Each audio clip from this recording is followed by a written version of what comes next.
Assalamualaikum warahmatullahi wabarakatuh. Hello everyone, my name is Oscar. I am the first chair of AICoBPA, Annual International Conference on Business and Public Administration was founded in 2018 by Faculty of Administrative Science, Universitas Brawijaya. In only about 3 months of preparations, we successfully conducted the first AICoBPA with the topic the challenge and prospect of business and public administration in Industry 4.0. The conference attracted 190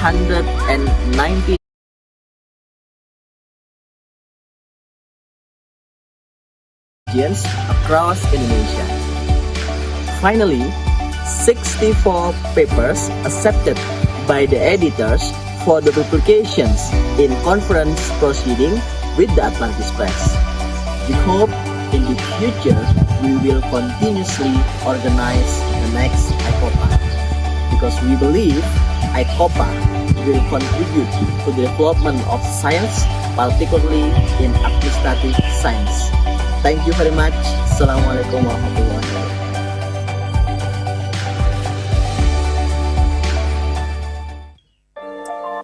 Assalamualaikum warahmatullahi wabarakatuh.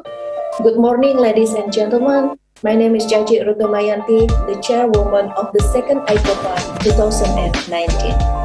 The second of AICoBPA 2019 chose the topic of advancing business and public administration in the age of innovation, priorities, risk, and then opportunity. This topic has a purpose to gather all of the ideas to integrate business and public administration to find solutions for social problems. The speakers were from 5 different countries: Australia, New Zealand, China, South Korea, as well as Indonesia, and the participants were from 8 different countries with 110 articles has been presented. Then, the third AICoBPA was kept maintained and held online successfully, although we faced pandemic situation. I believe that the fourth AICoBPA 2021 will bring more current ideas to provide significant contributions and influences not only to the body of knowledge but also to the society. So, good luck for the fourth AICoBPA 2021.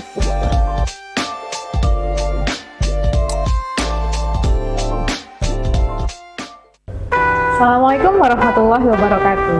Hello everyone, my name is Hasti Amelia Novita, the chairperson of AICoBPA 2020.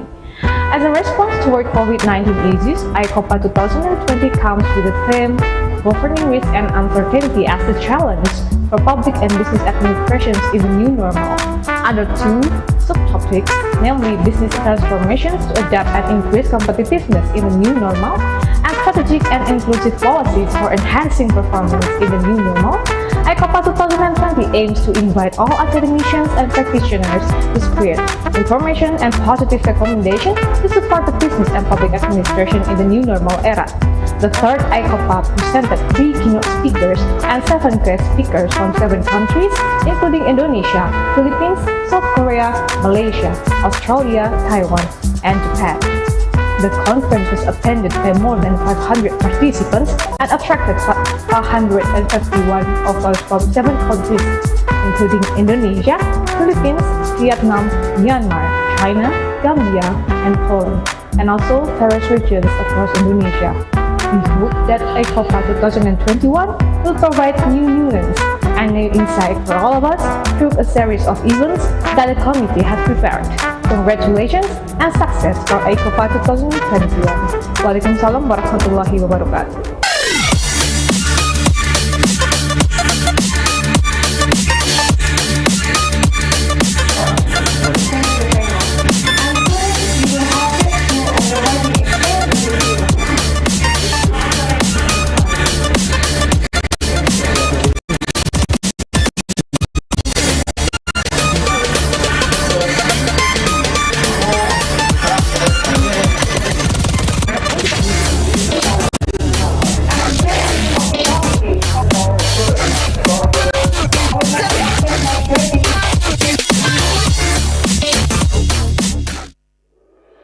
Assalamualaikum warahmatullahi wabarakatuh.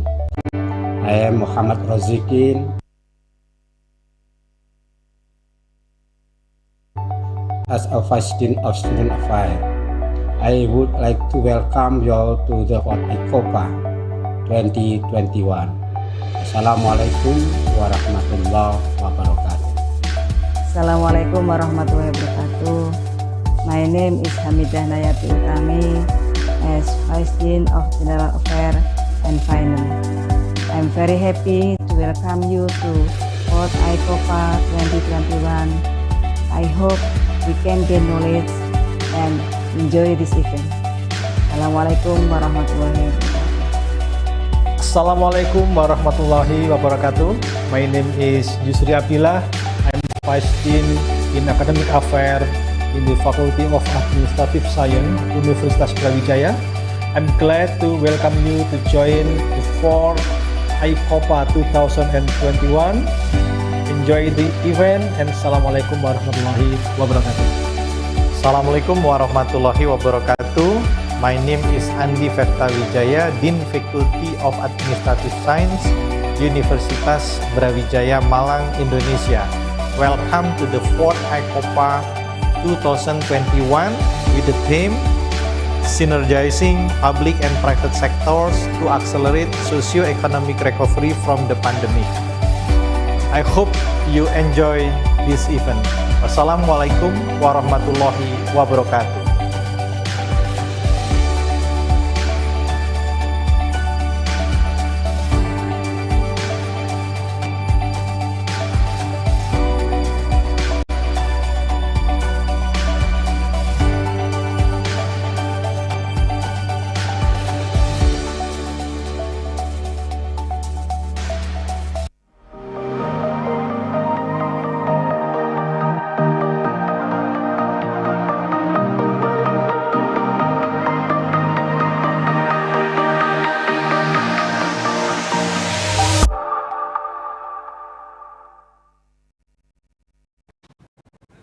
Assalamualaikum warahmatullahi wabarakatuh. Have a good day, everyone. Excellencies, Associate Professor Andi Verta Wijaya, PhD, Profesor Kusdi Raharjo, Associate Professor Muhammad Iqbal, DBA, Honorable Speakers, distinguished guests, ladies and gentlemen. First of all, thanks to God Almighty, Allah Subhanahu wa Ta'ala, and Prophet Muhammad, peace and blessing be upon him, who has given us some blessings so the agenda can run smoothly. Ladies and gentlemen, I would like to introduce myself. My name is Maria Wian Sekarlarasati and will be your Master of Ceremony today. On behalf of the organizers, Universitas Brawijaya and Faculty of Administrative Science, I would like to extend my warm welcome to all the guests to the 4th Annual International Conference on Business and Public Administration, hosted for the second time by online. All blessed audiences, let's start this webinar with dua, led by Mr. Aulia Lukman Aziz MPD. Please welcome Mr. Aulia.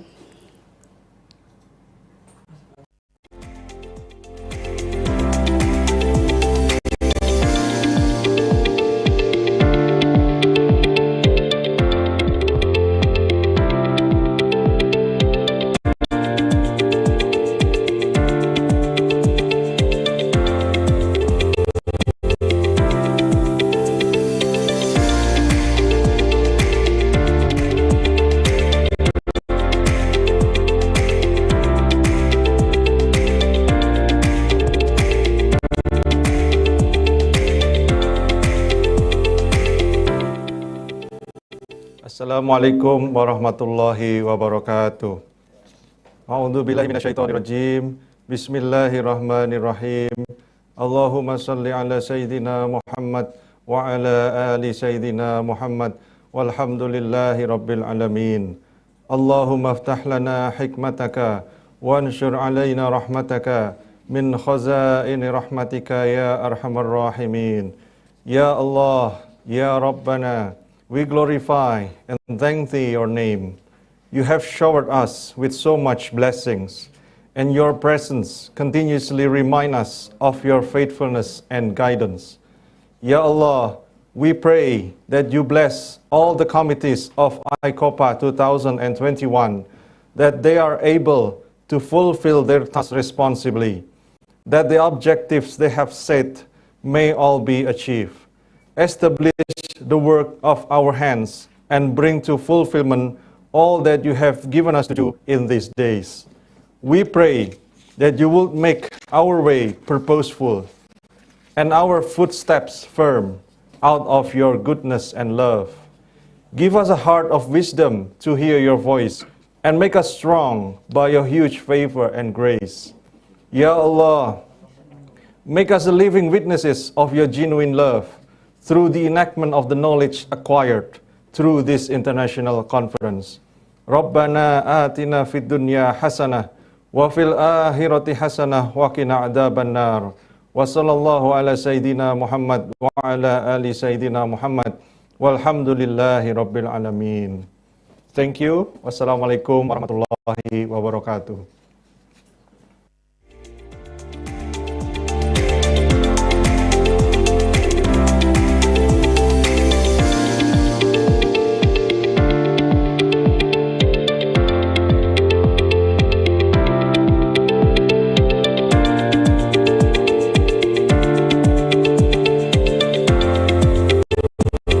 Thank you very much, Mr. Aulia. Next, may I invite Associate Professor Andi Feftawijaya, PhD, the Dean of the Faculty of Administrative Science, Universitas Brawijaya, to give a speech. Currently, Dr. Andi is also the Chairman of Fordekis Indonesia, or a Forum of Deans of Social Sciences of Universities in Indonesia. Please welcome to the stage.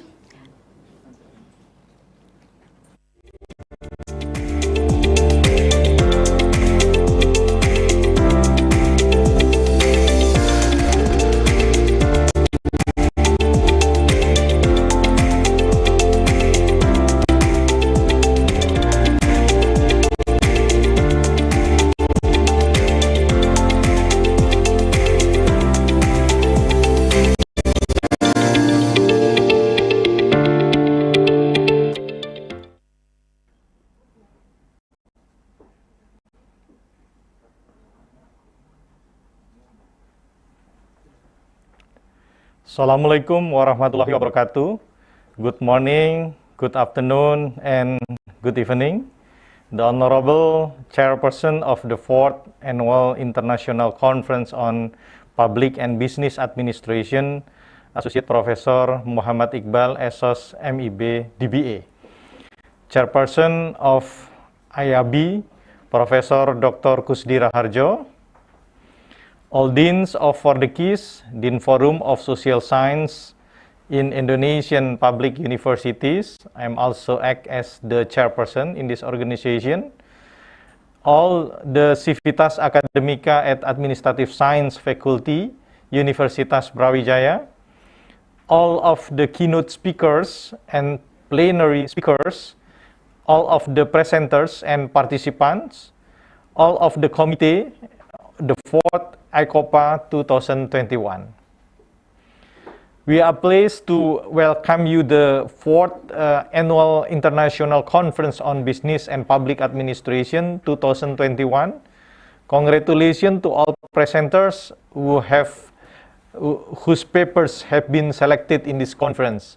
Like the previous AICoBPA conference, this year's conference has also attracted numerous participants from all over the world. This year is special as it is our 4th conference, which is completely conducted on a digital platform in accordance with the social distancing norms due to the COVID-19 pandemic. It is our honor to welcome all keynote and plenary speakers who have come here to share their valuable knowledge and extensive experience. Dr. Sandiaga of Strategic Policy, Dr. Ethel Agnes Pascua Valenzuela as the first speaker, Day 2, from Southeast Asian Minister of Education, SEAMIO Secretariat. Associate Professor Kalu Osiri, PhD, as the second speaker at the Day 2, from Nebraska Lincoln, USA. Dr. John McLaren as the third speakers at the day 2 from the Tasmanian School of Business and Economic, University of Tasmania, Australia. Muhammad Iqbal Esos MEB DBA as the fourth speakers at the day 2 from Faculty of Administrative Science, Universitas Brawijaya. Since 2018, the annual International Conference on Business and Public Administration has been conducted. The conference had invited scientists, practitioners to contribute their ideas, findings, and recommendations to solve problems in the area of business and public administration. Here is the timeline of the AICoBPA. The first AICoBPA, theme was the challenge and prospects of business and public administration in the Industry 4.0. The theme of the second AICoBPA was the advancing business and public administration in the age of innovation, priorities, risks, and opportunities. The third conference theme in 2020 was governing risks and uncertainty for public and business administration in the new normal. And this fourth AICoBPA, we are proudly to produce the conference theme as the synergizing public and private sector to accelerate socio-economic recovery from the pandemic.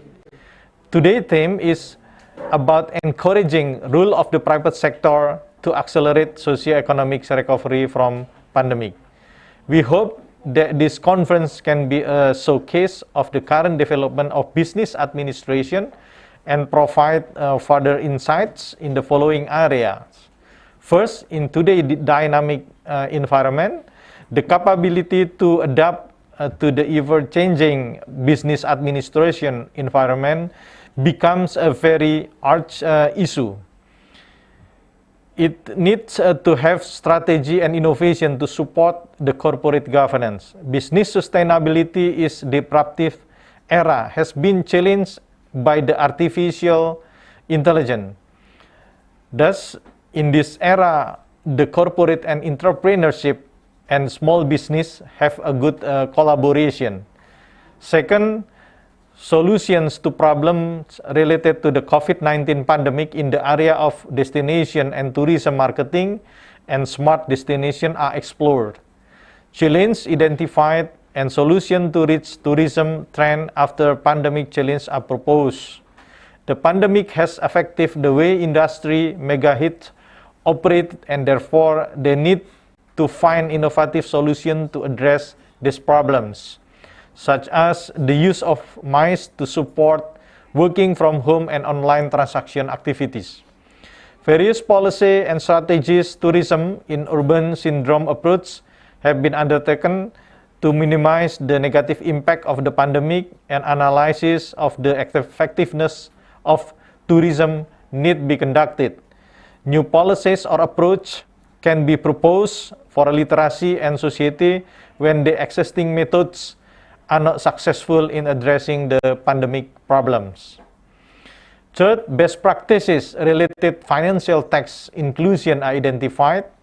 Governance in tax reform need to be prepared, then it can produce agile governance in tax reform. As such, more research to better understand the strengths and weaknesses of various best practices in the tax rule, in environment, improvement system in require, and especially the suitability of different best practices in the particular tax.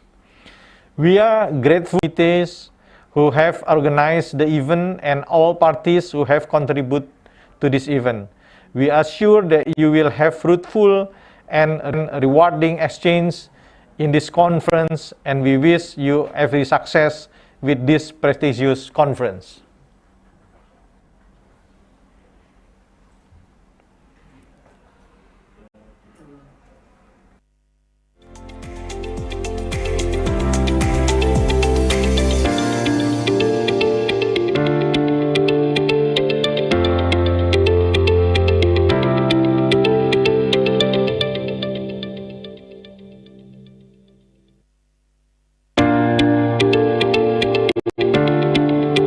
you very much, Dr. Andi Feftawijaya.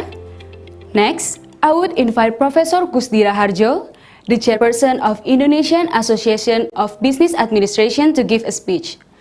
Please welcome Professor Kusdira Harjo. Okay, thank you.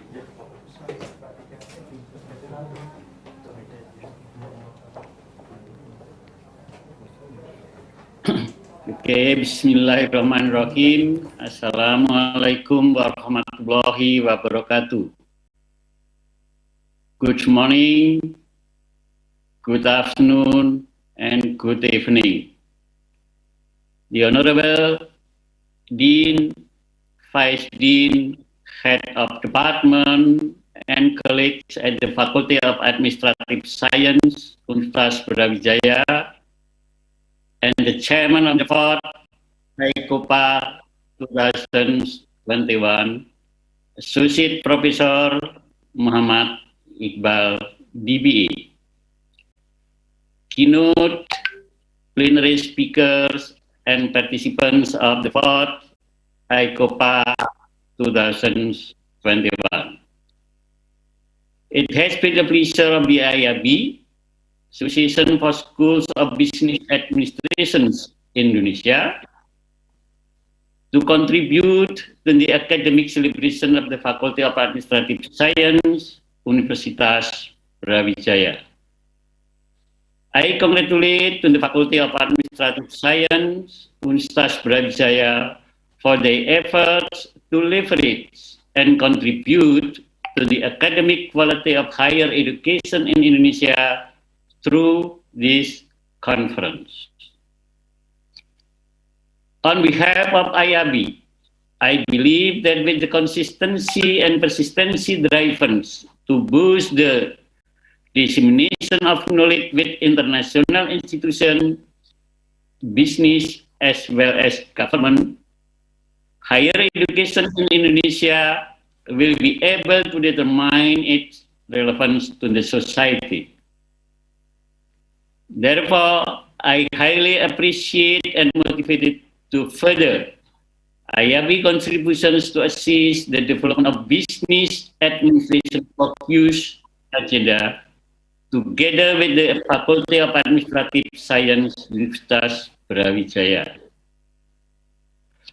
Today's topic on encouraging roles of the private sectors to accelerate socio-economic recovery from a pandemic had brought us to realize how significant negative impact as an outcome of COVID-19. Pandemic COVID-19 combined with technological disruption had serious effect on various dimensions of human life. In the perspective of business, we are at the midst of turbulence. Business model that has been working well for decades become powerless today. Understanding how crucial our knowledge is to investigate and provide solutions, we must take the opportunity to constantly improve our scientific approach, making our disciplines relevant to real world phenomena. Last but not least, I would like to use this opportunity to congratulate and appreciate the committee of this conference for their commitment as well as efforts to conduct this event. To conclude, I am optimistic that we all, as participating in this, will fruitfully gain mutual benefit from the fourth AICoBPA 2021.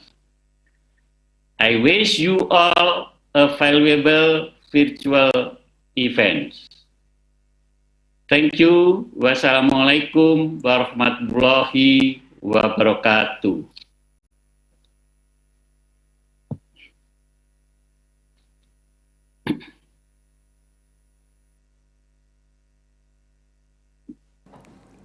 Thank you very much, Professor Kusdira Harjo, for the speech. Now, for the last speech, I invite Associate Professor Muhammad Iqbal, DBA, the chairperson of the 4th AICoBPA, to give a speech. Please welcome to the stage.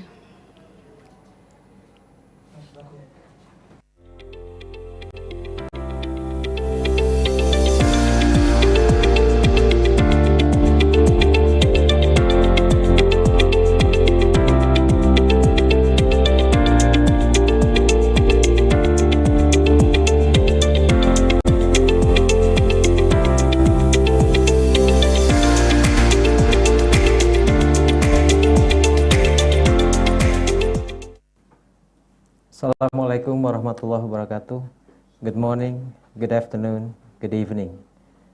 The Honorable Director of Universitas Brawijaya, Dean and Vice Deans of the Faculty of Administrative Science, Deans and the Civitas Academica of Universitas Brawijaya. I also would like to welcome Prof. Kusdira Harjo, the Chair of the Association for Schools of Business Administration Indonesia, AIAB, our keynote plenary speakers, colleagues, and participants. Excellencies, ladies and gentlemen, today is our second day in the running of this conference. It has been a good experience for us and hopefully for the participants as well, particularly those who had presented their papers yesterday. In the day 2 of the 4th Annual International Conference on Business and Public Administration, we take the theme of encouraging role of the private sector to accelerate socio-economic recovery from the pandemic. We believe that today's focus will be beneficial as we explore and take a deep dive into issues that concerns businesses that had been in a turbulence within these last 2 years of the pandemic. Also, we'd like to shift the focus of resolving complex problems that must be addressed and making the effort to bounce back in the new normal. New adaptation, as well as other types of newness to whatever situation is needed in the post-COVID. We understand that this conference will not be in place without the collaboration of others, so we take the opportunity to thank everyone being involved and everyone who contributes to this conference. On behalf of the committee, I personally appreciate the people who teamed up and collaborated in this conference. And remembering the National Heroes Day that takes place in 10th of November, let's share the spirit of those heroes today to bounce back from the COVID.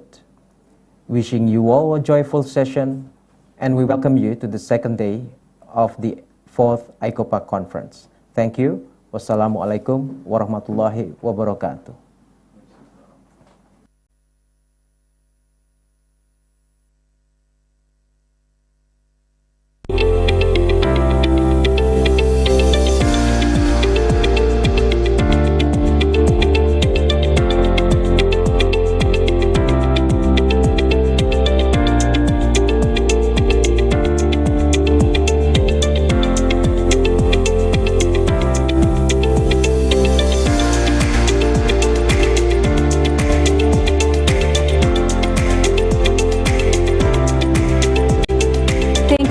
Dr. Muhammad Iqbal and all excellencies. Today we have about 500 participants, academic experts, and professionals joining this conference to discuss on synergizing public and private sectors to accelerate socio-economic recovery from the pandemic. And we hope to be able to conclude certain agendas in this conference for the better future. Now is our main agenda for this morning. May I invite Dr. Agung Fahrudi to come to the stage as our moderator for the second day webinar session. Before we proceed, allow me to introduce him in a brief detail. Dr. Agung Fahrudi currently is appointed as the chairperson of the Faculty International Affairs. He graduated from Edith Cowan University, Western Australia in business. And his research interests consist of innovation, entrepreneurship, and organizational learning. Now, I will proceed to Dr. Agung Fahrudi.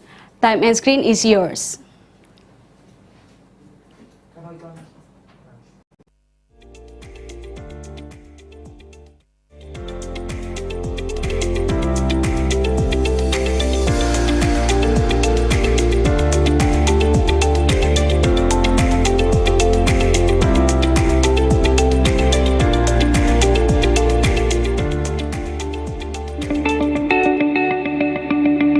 Universitas Brawijaya adalah kampus tujuan paling favorit di Indonesia.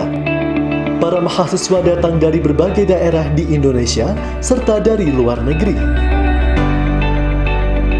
Universitas Brawijaya semula merupakan yayasan perguruan tinggi bernama Yayasan Perguruan Tinggi Malang pada tahun 1958.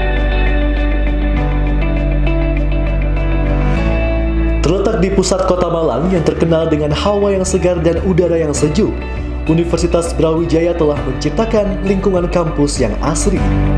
Dengan tata ruang yang terpelihara dengan baik dan didukung oleh tenaga pengajar yang berkualitas, baik dari dalam maupun luar negeri, menjadikan Universitas Brawijaya sebagai kampus yang nyaman dan kondusif untuk proses belajar dan mengajar, serta untuk mengembangkan bakat dan minat. Universitas Brawijaya membuka akses belajar yang seluas-luasnya bagi calon mahasiswa berbakat, termasuk mahasiswa disabilitas. Saat ini, ribuan lebih mahasiswa mendapatkan beasiswa dari berbagai instansi, baik pemerintah maupun swasta.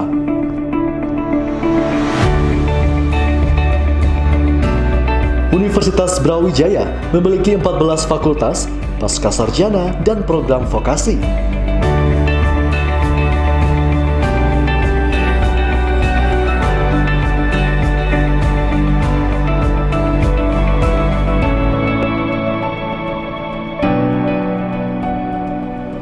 Dengan didukung lebih dari 140 guru besar dan 400 dosen peneliti yang berpengalaman mengajar dan meneliti di berbagai bidang ilmu pengetahuan, teknologi, sosial, budaya, dan humaniora, Universitas Brawijaya siap mengembangkan proses pendidikan yang bermutu dan berstandar internasional untuk menghasilkan lulusan berdaya saing global.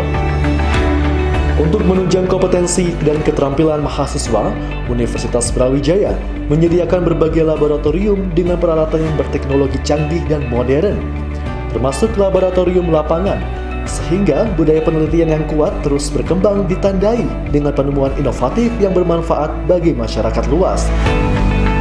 Karya ilmiah yang bermutu dan inovasi diciptakan Sivitas Akademika sebagai wahana pendidikan, penelitian, dan pengabdian kepada masyarakat.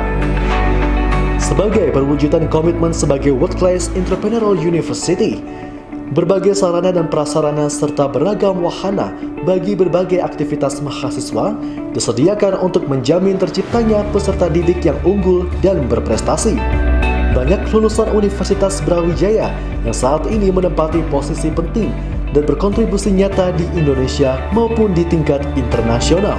Dari pengajarnya dulu zaman saya kuliah banyak praktisinya, jadi saya ngerasa benar-benar kepake banget, bukan cuma belajar teori tapi prakteknya kita dapat. Dari pengalaman kuliah yang paling berkesan ya karena saya anak organisasi, jadi ya di kepanitiaan, terus saya di sana belajar tentang kepemimpinan. Dulu yang depan saya itu Fakultas Peternakan, sekarang udah berapa lantai udah ya? Malah ada liftnya, dulu nggak ada. Dengan semangat kami, Universitas Brawijaya akan menunjukkan kepada dunia pendidikan yang berintegritas dan humanis, serta berada pada barisan terdepan dalam pengembangan ilmu pengetahuan dan teknologi.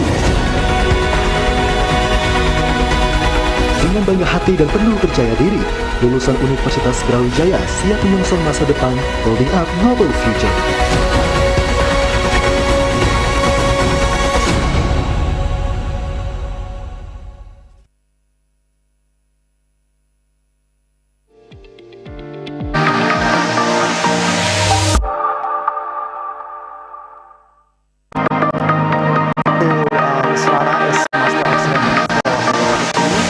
Assalamualaikum warahmatullahi wabarakatuh and good morning, ladies and gentlemen and all audience and guests of the 4th Annual International Conference on Business and Public Administration, AICoBPA 2021. And the theme of today's conference is synergizing public and private sectors to accelerate socio-economic recovery from pandemic. Alhamdulillah, thanks to God Almighty for the blessing and help so that we can conduct the conference. I hope you well and healthy. I also greet the Honorable Rector and Vice Rector, Dean and all Vice Dean, Professor, lecturers and students of Faculty of Administrative Science, Brawijaya University, and all presenters of the conference. My name is Agung and I'm serving as your moderator in around 2 hours. For the second day of this conference, we have a keynote speaker and 3 speakers in parallel session. All speakers will deliver the presentation respectively. The session will divide into 2 forms of presentation. The first is by the keynote speaker and later in parallel session by 3 speakers.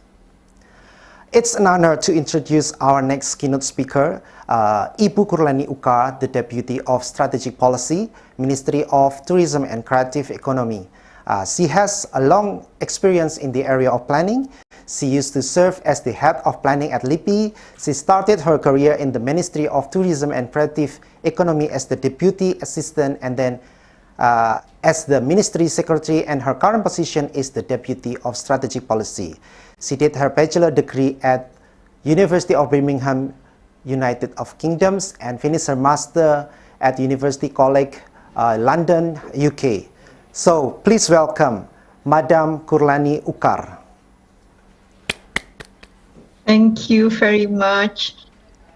Assalamualaikum warahmatullahi wabarakatuh. Waalaikumsalam warahmatullahi wabarakatuh. Om Ibu. Swastiastu, Namo Buddhaya. Very good morning to all of you and Happy Hero Day.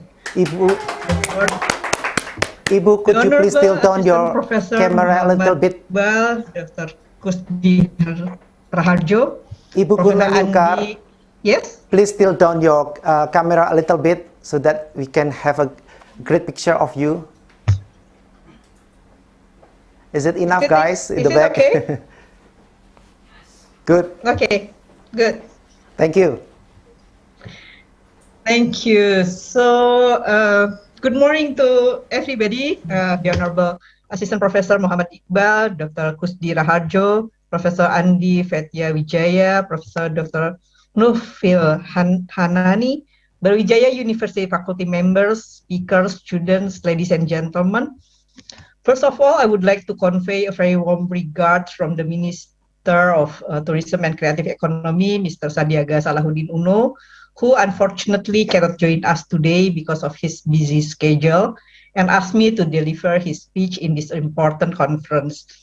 Now, I would like to thank you for the opportunity to take part in the annual International Conference on Business and Public Administration 2021 with the theme Synergizing Public and Private Sectors to Accelerate Socio-Economic Recovery from Pandemic.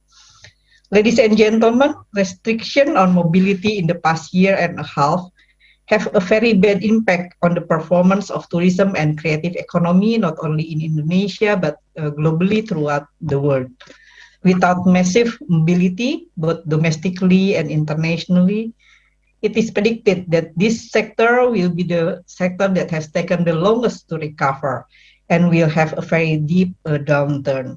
It is proven that our foreign tourists have dropped drastically, which has an impact on the sluggishness of the accommodation and transportation sector, such as hotels, restaurants, and airlines. Restriction on activities such as MICE, cinemas, and restaurants reduce the value of creative products such as films, culinary, performing arts, and others. As the result, the contribution of GDP, labor, foreign exchange, as well as tourism export of our creative economy slumped. Almost 1 million workers in the tourism and creative economy has lost their jobs. We must deal with this wisely. The tourism sector and creative economy are in a crisis situation. We are in the DFUCAD era: disruption, volatility, uncertainty, complexity, ambiguity, and diversity. We in the Ministry of Tourism and Creative Economy has implemented recovery measures so that this sector can survive and slowly rise. We prioritize in innovation, adaptation, and collaboration from all tourism stakeholders and the creative economy. Our priority is to rebuild market trust so that the community mobility increase safely by prioritizing the implementation of good health protocols. Given international restrictions that are more stringent and beyond our control, we prioritize the recovery on the domestic market first. This is the right moment for us to help each other and become the host in our own country by traveling in di Indonesia aja. Our dependence on foreign tourists is too big in the past, while our domestic tourists, both from supply and demand sides, have great potential to be developed. We also try to work with partner research institutions such as INDEF and LPMUI in calculating the contribution of on-main programs in the development of tourism villages and priority tourism destination to the national economy. Even in a pandemic era, we are able to estimate well several economic indicators. Development of tourism village could be the new trend to increase tourism contribution on economy during and post-pandemic. Based on the research with LPMUI, there is a tendency for our economy in tourism village to grow faster than non-tourism villages. This is shown by the decline in several indicators of poverty in tourism villages. On a macro level, stimulus from tourism activities in tourism villages in Indonesia have a multiplier effect on several economic indicators. The impacts are 0.06% contribution to annual GDP, 23% increase in GDP based on household consumption, and absorb more than 340,000 workers. Meanwhile, from the government spending only, especially in tourism villages in super priority destination, have multiplier impact on increasing national GDP of around 23 billion rupiah, household income of 16.7 billion rupiah, and absorb 1,267 workers. While the in-depth study in calculating the impact of priority tourism destination, private investment on priority destination will boost national economic growth by 0.02%. Real consumption will also increase by 0.06% and give a positive impact on international trade when increasing export and decreasing import volume. In terms of government expenditure on priority destination, it will boost national economic growth by 0.04%. Real consumption and real investment will also increase due to the government expenditure on priority destination. We, in the past, also introduced several programs such as work from destination, vaccination with a view, Love Bali movement to boost domestic market. And after domestic recovery begins to have a significant impact, we are trying to prepare and build a supply-demand balance for the international market. We are preparing a new normality protocol that is based on cleanliness, health, safety, and environment, as well as optimally preparing tourism destination. We will strive to increase market interest and perception of tourist destination by providing incentive, discount, tour package, and miles. The government, through several ministries, are trying to help the industry to survive by providing direct cash assistance to encourage economic turnover, and then supporting SMSE working capitals in the tourism and creative economy sectors, loan through Himbara banks, as well as overseeing the implementation of tax incentive for the one who related. We are continue to prepare protocols for tourist attraction in accordance with the new normal order to socialization and implementation. The opening of tourist attraction is also carried out in stages, for example, with the Indonesia Care campaign, or better known as I Do Care campaign, are divided into 3 stages, namely staycation or local tourism, between cities, and then between islands, which are adjusted to the decision of the Satgas COVID-19 and the readiness to open destination. In addition, we are also working to increase the value of investment in this sector, considering that there is still many opportunities and potential from Indonesia that we can explore by maintaining the value of our local wisdom. We are also involved in the national movement Bangga Buatan Indonesia and Beli Kreatif Lokal. This is one of the programs to help creative economy actors, especially fashion, culinary, and craft subsectors, to bounce back from the impact of COVID-19 pandemic. In 2020, there are 3.7 million businesses unit digitalized in this program. And this program will continue to be implemented until 2024, collaborating with various stakeholders so that the target of 30 million SMSEs entering e-commerce will be achieved. Most importantly, we encourage people to buy our local creative products. This is our way of working together to help our own community by buying and using local products.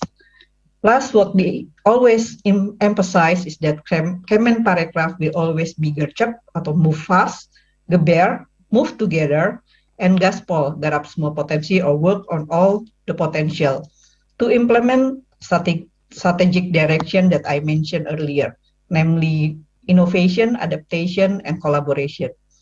In order to survive, the government and the tourism industry must collaborate to adapt and innovate through digitalization. We need to take advantage of the role of Indonesian human resources who are creative and innovative in this digital era, as well as possible with a focus of developing in our priority destination. We must adapt because we must move in a solution and must not give up on the pandemic. The virus is here to stay. With the synergy and collaboration of all parties, starting from business actors, media, communities, and all stakeholders, including everyone in this conference, I believe tourism sector and the creative economy can bounce back and make a major contribution to Indonesian economy. In the end, I would like the opportunity to congratulate and success to all those involved and participating in this activity. And we hope that this event can provide benefit and impact on the future of our economic recovery, especially in the tourism and creative economy sector. Thank you. Wassalamualaikum warahmatullahi wabarakatuh.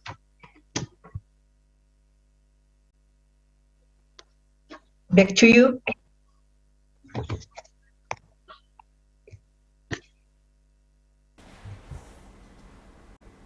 Thank you very much, Ibu Karleni Ukar, for your valuable insights. Currently, we have 700 viewers, participants for this AICoBPA, listening to your valuable insights. And we know that we have been negatively impacted by the pandemic. Our industry, our tourism industry have been negatively impacted by the pandemic, and we face the dilemma of increasing mobility while maintaining health protocol. And Ibu Karleni Ukar has mentioned that we need to boost innovation, adaptation, and collaboration among the stakeholders, so that we need to go hand in hand together to face this pandemic together, so that we can survive in this pandemic situation. Once again, thank you very much, Ibu Karleni Ukar.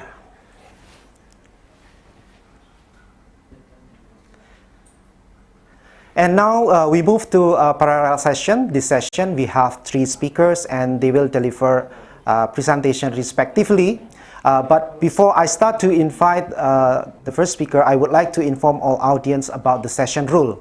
After all speakers present, we open discussion in a Q&A session. If you want to ask a the speakers, if you want to ask the speakers directly, please hit the raise button hand on the screen, or you can write down your question on the chat virtually.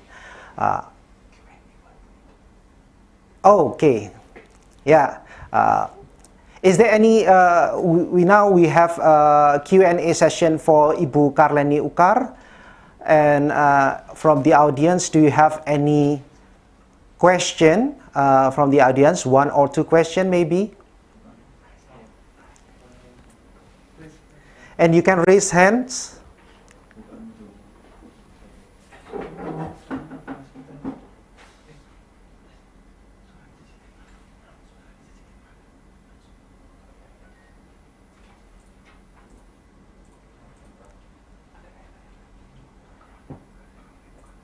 Okay, Ibu, maybe we can have a little question.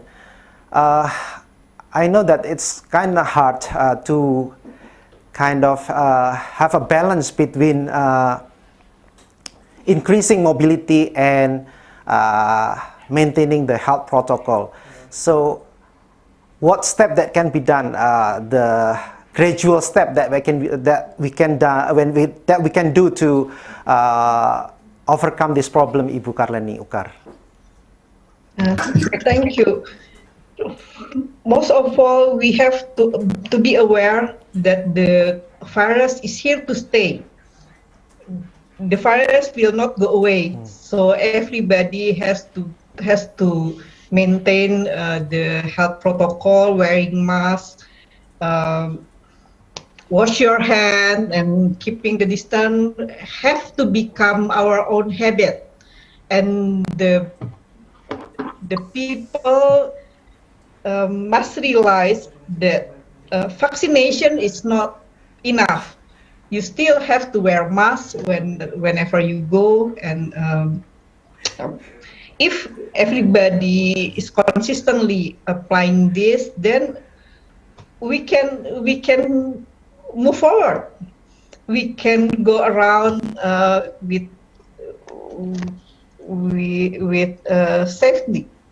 So I think it is important that all of the people, including us, still have to stick to the protocols and see it as daily in our daily lives. That's I think one of the thing that has to be done. Otherwise, everything will be stop and go. Okay, thank you, Ibu Karleni. And we have another question from the audience. And the question is, how is the government's program going forward to rise from the pandemic, including the tourism awareness program? Yeah, we have several programs. We have campaign in health protocol. We have campaign in opening up the tourism destination safely, and we encourage people to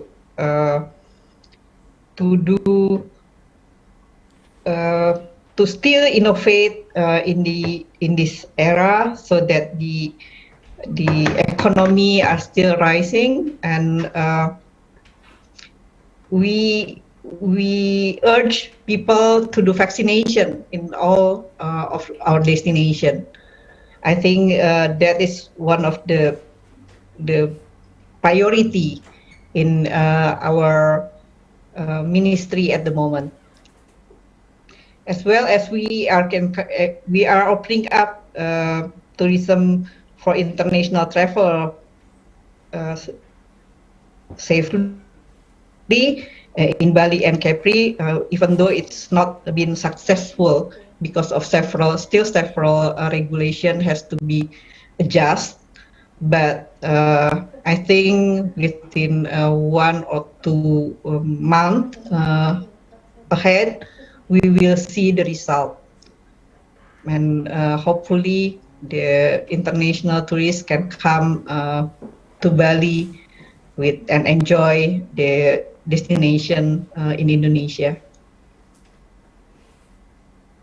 Okay, thank you very much, Ibu Karleni Ukar, and we really hope that the pandemic will be over and we can go back to a normal life and even a better life in the future. Once again, thank you very much, Ibu Karleni Ukar, for your valuable insights for the audience for the this AICoBPA conference. Thank you very much.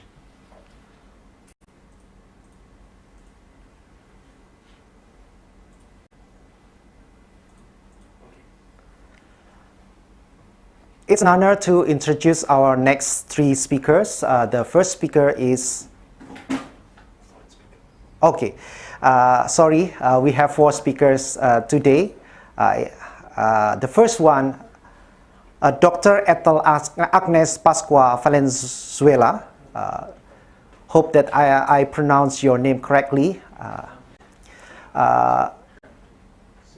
She's the director of Southeast Asian Minister of Education, Xiaomeo Secretariat, and the first woman director since the establishment in 1965. She is in charge to serve as the executive arm of the Xiaomeo Council from 11 member economies that make up Xiaomeo. Dr. Ethel is the 18th Xiaomeo Secretariat Director and the first woman director of the Xiaomeo Secretariat. Please welcome Dr. Ethel Agnes Pascua Valenzuela. Doctor. Good morning. Morning. Good Good morning. Time is yours, Dr. Ethel Agnes Pascua Valenzuela. Thank you very much. It is my pleasure to contribute to the discussions on the theme synergizing public and private partnership during the COVID-19 pandemic. So my sharing will be on the recent practices and stories from CMEO member countries.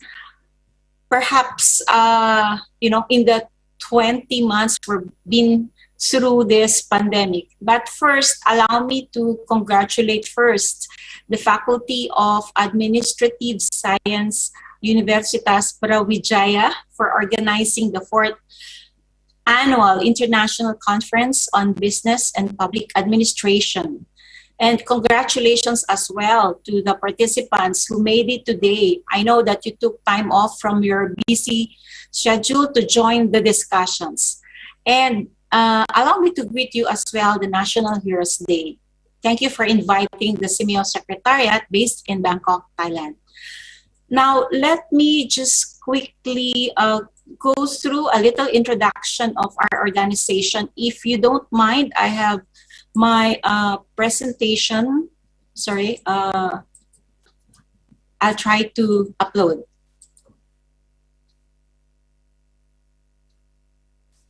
Okay, can you see my presentation? Yes. Okay. So for those who do not know CMEO stands for the Southeast Asian Ministers of Education Organization, and it is based in Bangkok, Thailand, the Secretariat, but we have all these 26 regional centers spread out in the region, and we have our associate member countries as well as our affiliate members, or those that are non-countries, but they continue to work with the Secretariat in a form of public-private partnership. So we have also private partners here. So our goal actually for the region is to strengthen regional understanding and cooperation in education, in science, and in culture. And our mandate is actually focusing on the work and aspirations of the peoples in our region to make their lives better in terms of quality and in terms of equity. So that is our bosses, the Ministers of Education, and we have developed the CMEO strategic plan as well as our priority areas where we will be focusing our resources over the next 10 years. And of course, partnership and networking is really part of our agenda. So when we talk of public and private partnership, needless to say, we are doing that day to day because we are intergovernmental and we have private and public and regional and global partners. So in order for us to achieve our goal of quality, equitable, relevance, and responsive education, we need to do partnership. And of course, in some of the parts of the whole management of CMEO and Ministries of Education, some services need to be delivered by private partners or other agencies of the government or even international agencies. So in many of the activities or projects that we have handled since the time of Education for All, now Sustainable Development Goals, we invest in many projects, especially on reaching the most unreached, marginalized, and disadvantaged sector. And of course, as much as we avoided some of our innovations, research and development initiatives, we also invite our private partners to help that. As an example, working with, for example, in Thailand with Chevron, who funded our STEM education projects and more. So this is just a sample. And let me go to the next slide. In many higher education institutions like your university, we know that right now in Southeast Asia, at least, many of the institutions of higher education are really struggling to provide quality and affordable education because many of the universities now are having problems with the budget. So the state government is reducing budget allocated for higher education institutions, and that is some countries are adopting normative financing models. So the best option actually is really to go through the P3s, right? And some of the services offered in education, like their buildings, research, innovation centers, facilities, they can be included in public-private partnership or getting some investors to help out. I see this a lot in many of our universities, government, or even private sectors. Some of their buildings were actually by big conglomerates or top 5 corporations in the country running some business, administration, colleges, or partnership. So there are many ways by which the private sector can come into higher education institutions, if they are state universities, or even higher education institution, private, delivering services for the government, like scholarship, our education service contracting schemes, something like that. So lower budget is actually one of the reasons why they would like to go into several partnerships, and of course the financial pressure. And what I see lately is the focus on research and development. Many of our R&D activities and innovations were heavily funded by private sectors. So in the face of all these challenges, the best option is PPPs. But I warn you, it depends on the legal mandate or the legal basis for each country. I could not say for R11, but because you have your own rules and regulations and laws. But if it is allowed, some of the services in institutions may be opted or open for other, private providers, facilities, buildings, or dormitories, food services, and some now with solar power, they also get private sector to help out. And of course, outsourcing sometimes mainly of higher education institution services would be a good addition to everything that we do. Now, let me go to the pandemic. This is my model. I can only speak on education because what I do every day is on education, science, and culture. So what happened during the pandemic is that our CMEO member countries, the ministers, we gathered them in a discussion last year and this June. So they have shared their approaches in handling COVID-19 responses, which is our theme, right? So although Brunei Jerusalem has a whole of nation approach, meaning they have an interagency committee deciding in COVID-19 responses, but the Ministry of Education, the minister himself, told us that They tap the telecommunication sector to provide extra bandwidth for teachers, or they also have worked with different companies to provide, for example, gadgets for teachers as well as students. Cambodia minister told us that he established the Center for Digital Education. And he himself, I found him teaching in the television channel. So they work with the television companies and put all the education programs there, aside from the digital platform. So it's also another part or form of partnership. Indonesia, you know very well that we have our the most techie person in education is our Minister of Education, who is himself a very good model for technology. And Indonesia devised distance learning, online, offline, and blended approaches in different modalities, right? And you have your own story on, how the teachers were able to really make use of different providers, especially during this time of pandemic in Indonesia case. And for Lao PDR, it's a small country, but given the limitations of connectivity during the COVID-19 pandemic, they have adopted national policies, plans, rules, and regulations to work with other partners, including providing various platforms, printed textbook modules, or electronic learning materials during the pandemic. Actually, Lao received a lot of assistance from development partners and organizations during the pandemic, such as UNICEF. Malaysia used the digital learning platform and holistic flexible learning strategy. So during the pandemic, they also developed a team to work on and even working with the Ministries of Health, Ministries of Defense, National Disaster Management Agency, and they were very, very lucky to have a very good platform to support teachers and learners during the pandemic. And now let me go to the next one. For Myanmar, they were also able to develop their own online platform before they had this social problem. But the online platform, they have also teachers and lecturers to contribute to the online learning resources. In the Philippines, there is a learning continuity plan, and they have developed the DepEd Commons platform.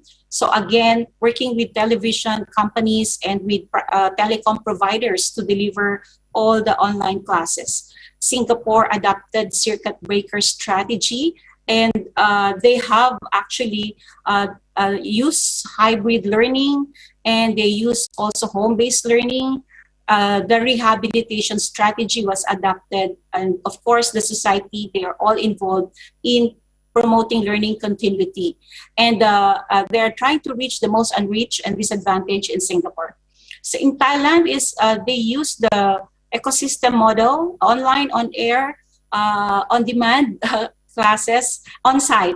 And the 4 phases of teaching and learning was administered in Thailand, and of course using distance learning technology. And when you go face-to-face, you have stringent health, sanitation protocol, and social distancing.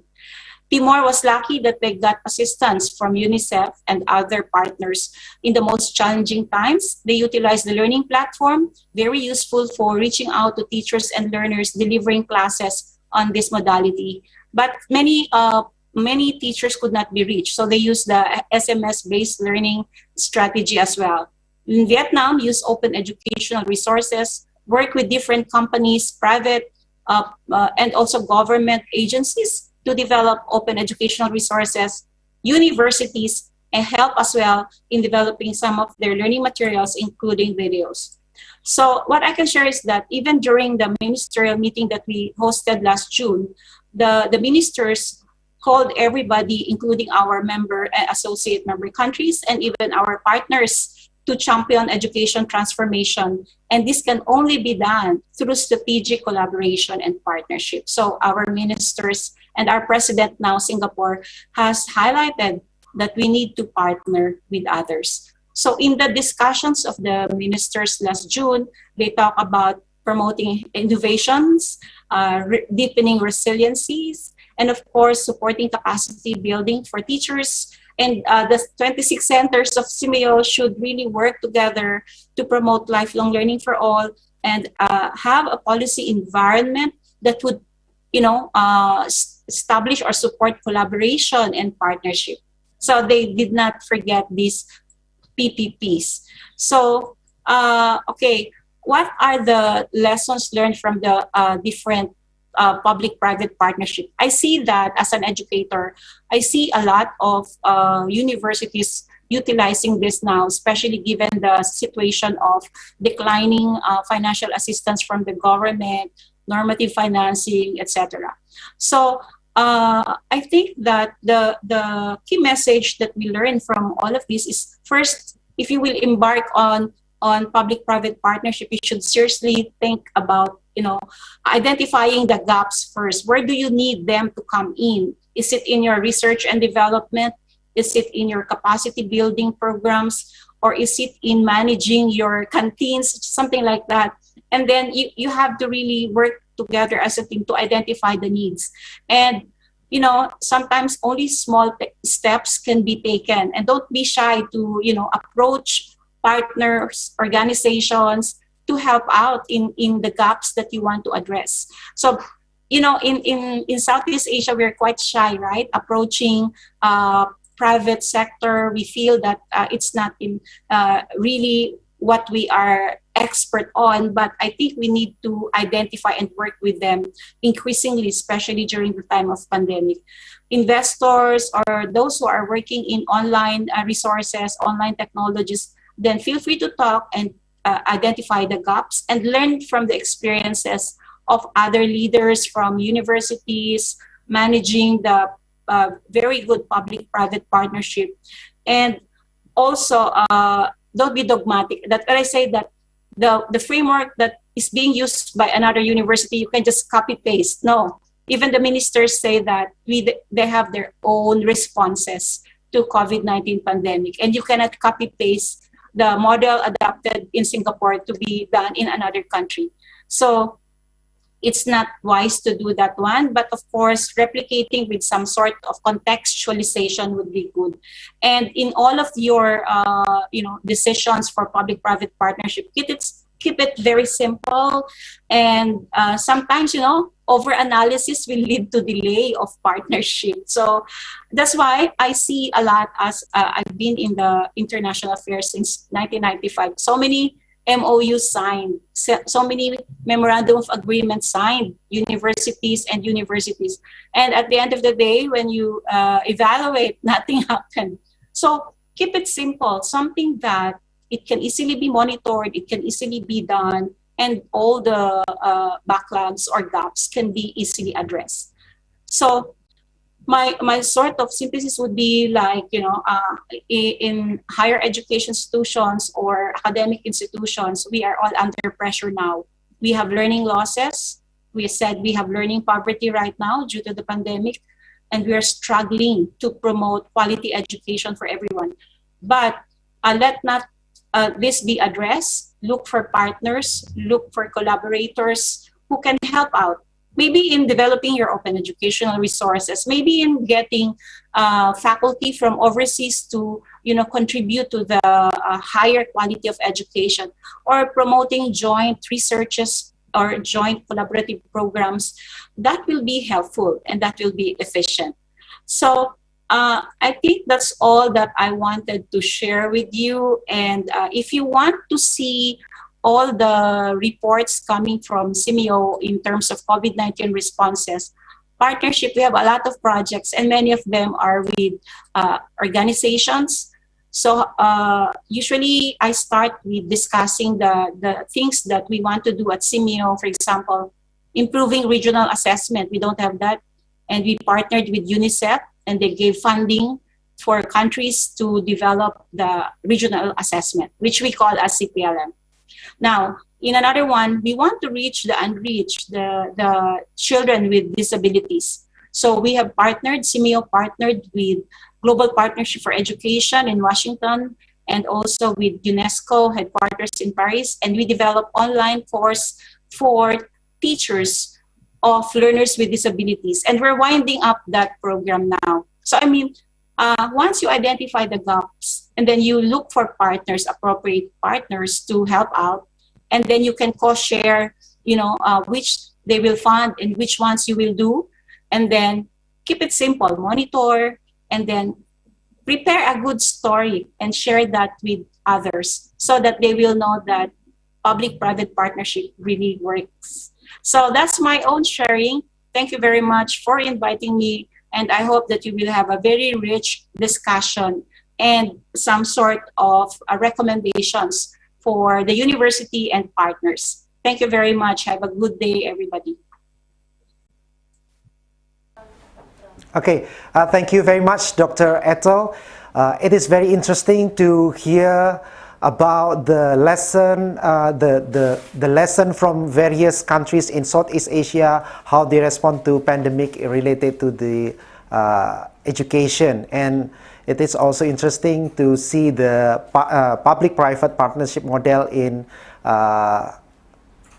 having collaboration between public and private sectors. And we will have the Q&A session after all the presentation done by all the presenters. It's an honor to introduce the second speaker, Associate Professor Kalu Osiri, PhD. He is from University of Nebraska, Lincoln, USA. He is a professor of practice in management, where he also heads the international business program within the College of Business. Professor Kalu is a global educator, author, and executive leadership coach. He brings both academic and practitioner knowledge to his teaching, research, and consulting practice. He is also the founder of Osiri University, a platform dedicated to closing the educational gap in Africa and its diaspora using a decolonized curriculum. Please welcome Professor Kalu Osiri. Time is yours, Professor Kalu. Thank you very much. I appreciate that kind and very generous introduction. Thank you to all the organizers for inviting me. I really feel privileged to be invited to this platform. I know you've been hearing about public and private partnerships and how that synergy could be improved, and lessons learned from COVID-19 pandemic. What I intend to do today is tonight for me, because I am actually in Nebraska, Lincoln, Nebraska. It's almost 9 p.m. So what I intend to do is to take a pause and ask us for a minute to think about some of the factors that might be affecting these synergies. And considering that I do work in colonialism, looking at decolonization, I will be asking you to consider that as a major factor affecting this synergy. Now, what I'm going to present to you today is something I've been thinking for a while. I have not clearly crystallized my thoughts on this, so I'm still baking it. But I'm going to be inviting you to think along with me. I'll be asking you to provide some answers along the way. Maybe you could use the chat room, if you may. I hope at least it can get us to thinking about how we have handled the pandemic globally and who is emerging as winners and losers, so to speak, out of this pandemic. So let me share my screen right away. And I hope you can see. Good. Yes, it's clearly shown. Good. So I'll be talking about some colonial structures impacting public and private synergies in a post-COVID world. So when we talk about synergies between the private and public, let's just go back to the very basic. So when we say private, we're talking about the citizen sector, profit, non-profit sectors, and for-profit sectors that are driven by individuals, by private entities. So that is what we mean by private. And of course, when we say public, just to make sure we are on the same page, we're talking about government, right? And sectors such as the military, the police, the healthcare, education, and so on. And I hope that what we are here to do is to figure out how we can improve these synergies so that at the end of the day, we have an improved well-being of the people, whether it's Indonesia, whether it's the United States, whatever the country may be, because this is a global platform, the world at large. So that is how I am looking at this.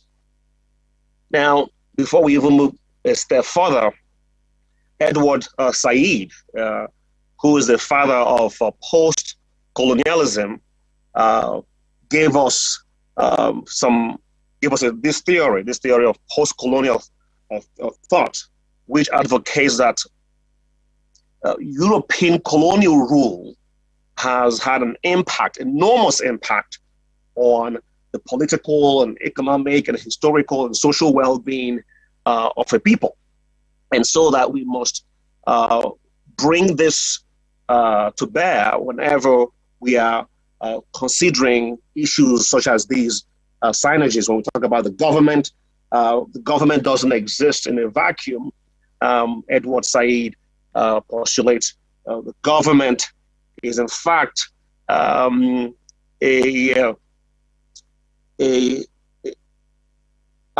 aftermath.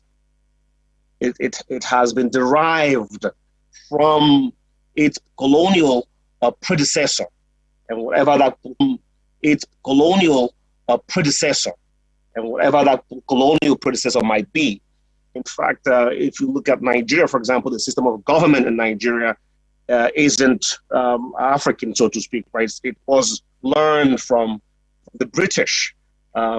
If what the system of government that we practice in the U.S., even though it's uniquely American, it somewhat was derived from the from England as well, because England used to be the colonial power in the U.S. So you could look at this at various sectors. The educational system that our colleague just talked about, does that really represent the educational system that could have been? Again, this is the argument that Edward Said made. We have to look at the impact of a colonial rule on these sort of interactions, these sort of public and private interactions. And so that is where I'm coming at. And then, but when we think about it, I think that the colonial structures are not really external forces, because they have become vestiges. They're actually embedded within the private sector and within the public sector of any given country. When you look at the military, you have to think about how perhaps the military of a country may still be subservient and may still be reliant on the former colonial power. And so they have to dress like the former colonial power, have to buy weapons from the colonial power, get training, and so on and so forth. The same thing we could argue when it comes to the educational system and the police and the healthcare. So we have to think about this and grapple with it and ask, are these hidden structures still helping?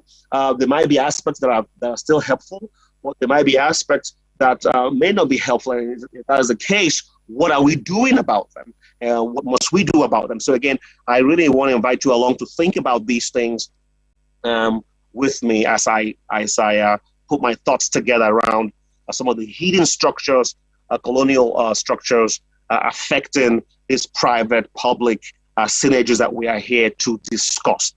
Now, in addition to these vestiges, these embedded colonial structures that they left behind, right? Because after independence, as you all know, the countries that were left behind were no longer in the original form. Those of you who know physics will probably say the elasticity did not return back to its original state, right? So there was something that's happened that changed. So there's that embeddedness that we have to grapple with. On top of that, there's an additional neocolonial activity by various actors, right? Still impacted this private-public synergy today. Okay, so we're dealing with two levels of colonial structures here. One is the embedded structures that have been weaved into livelihoods, right? And we no longer see them because they've almost become prepared and ill-equipped to respond adequately to the COVID pandemic.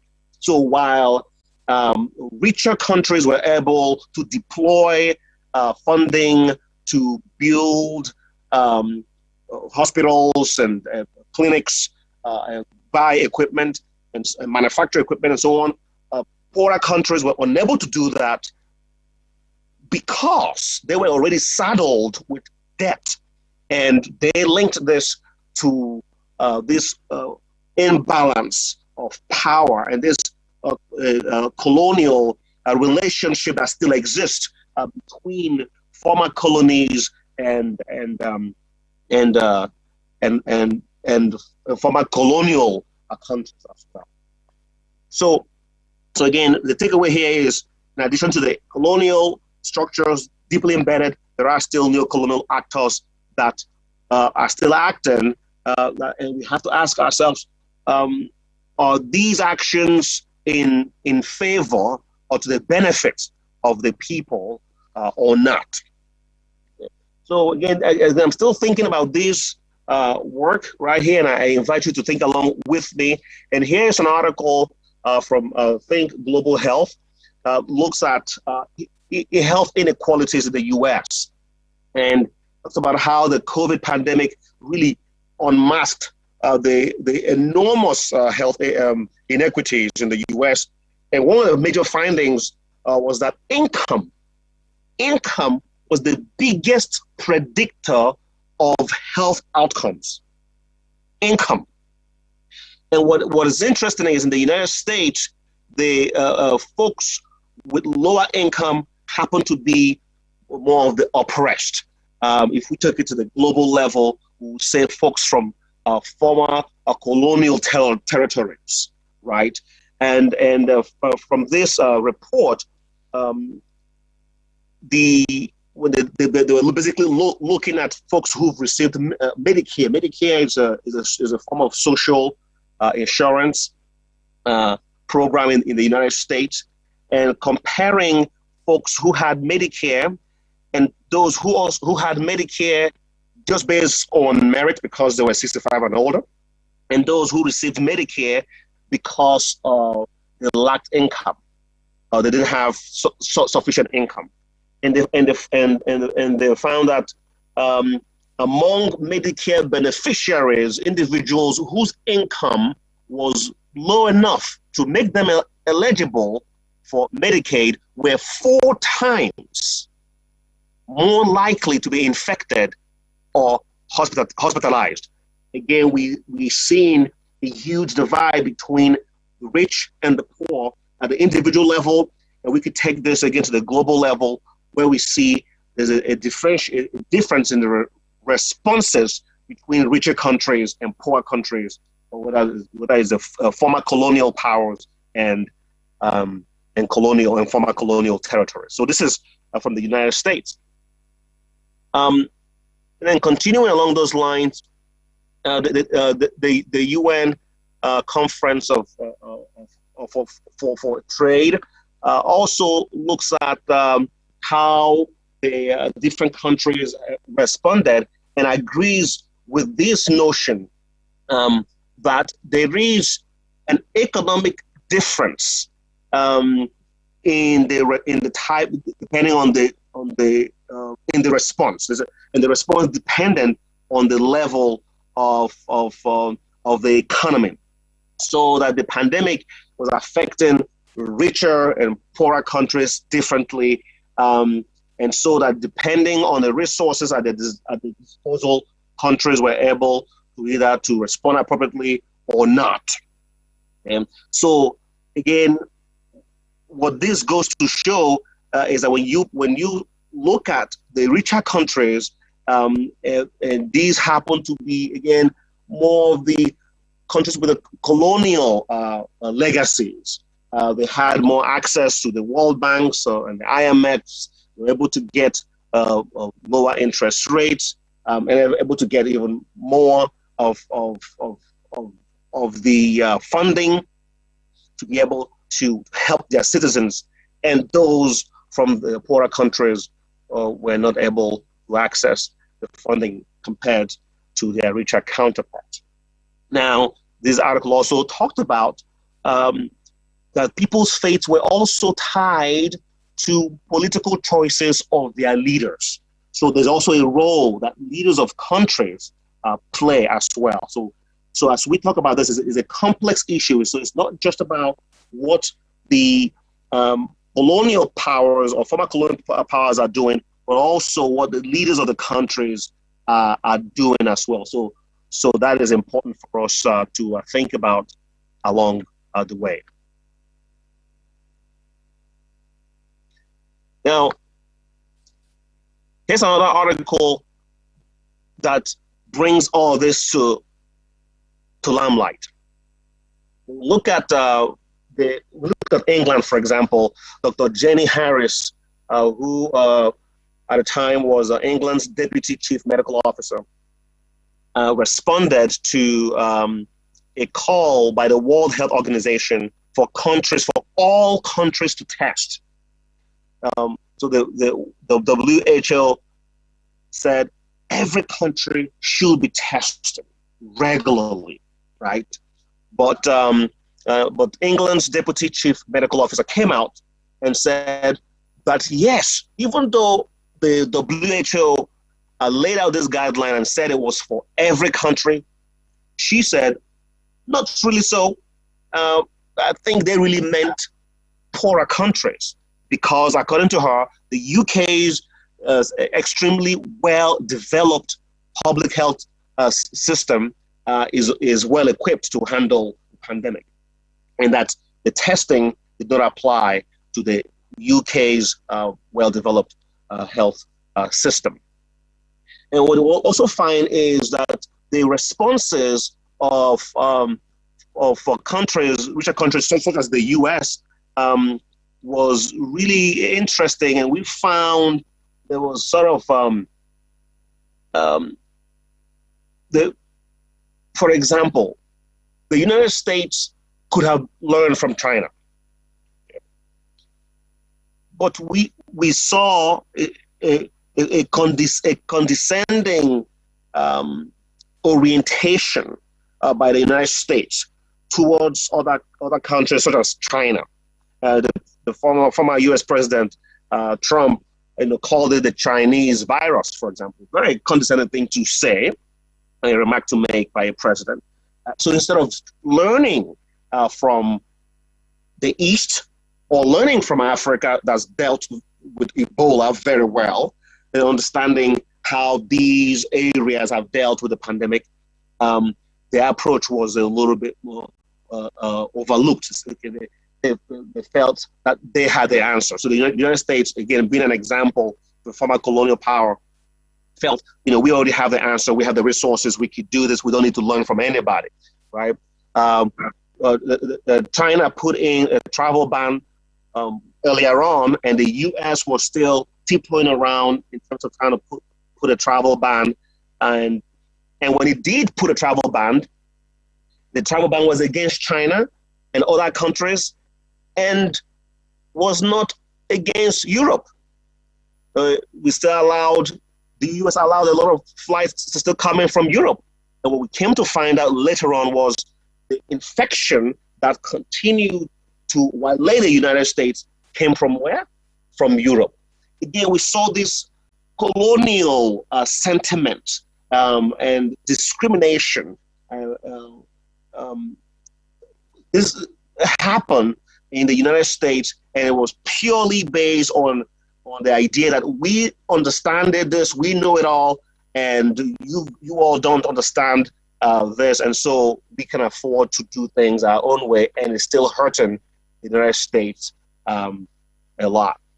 Even the U.S. Surgeon General made a tweet saying that the masking is not even going to help much, right? So we saw these types of remarks from the United States as an example of how former colonial powers were dealing with the pandemic.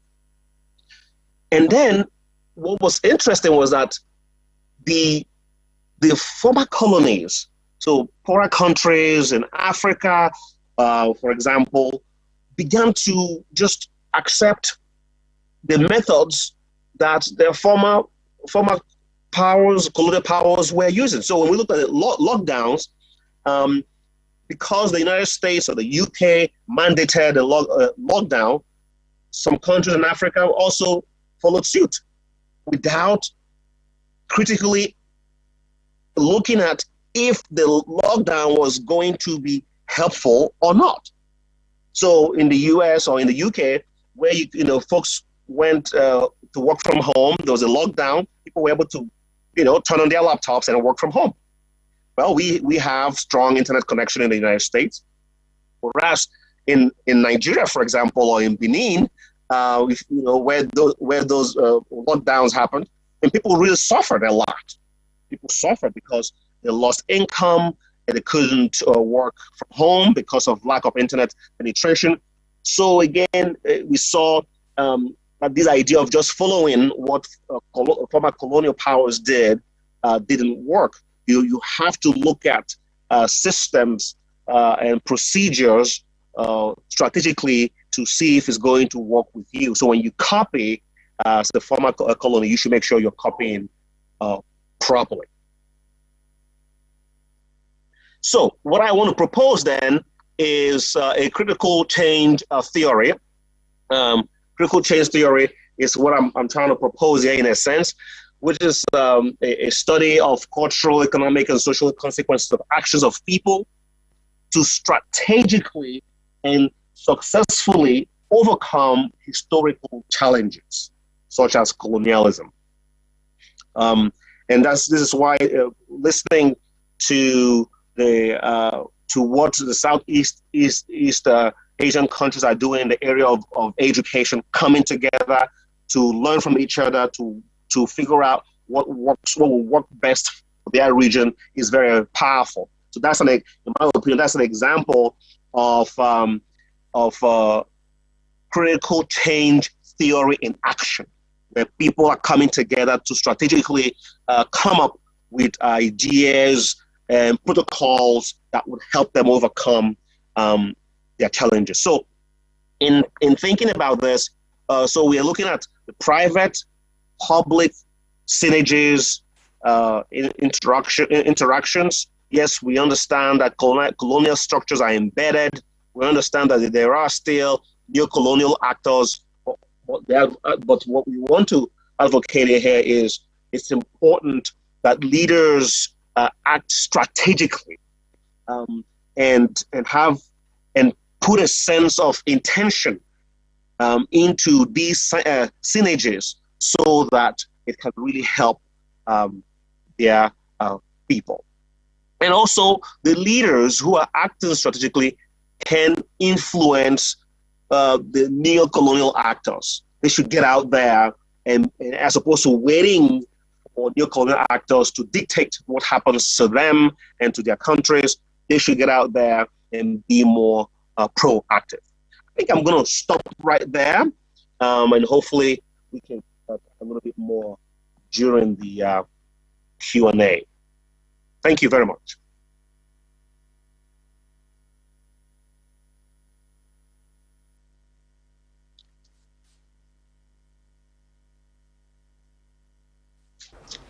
That's all I have. Thank you. Okay, thank you very much, Professor Kalu Osiri, for your interesting insights about the colonialism practice that's still happening today. And as a country that have experience in being colonized, so I think it's a good point of view to get insight. And thank you for delivering the critical change theory and how our leaders should act strategically to anticipate or face the colonialism. And remember that we will have the Q&A session after all the presentation done, and we will move forward to the next speaker. It's an honor to introduce Dr. John McLaren. He is a senior lecturer in taxation from Tasmanian School of Business and Economics, University of Tasmania, Hobart, Tasmania, Australia. Dr. John has had many experience as a barrister and solicitor in a private practice in the ACT and New South Wales, Australia. The legal practice handled a wide range of commercial law and litigation matters for small to medium corporations. He is also the co-editor of the Journal of Australian Taxation. Please welcome Dr. John McLaren. Thank you very much. I'll share my screen. Yes, time is yours. Good. And bring that across to here. And if I do that, can you see the slides?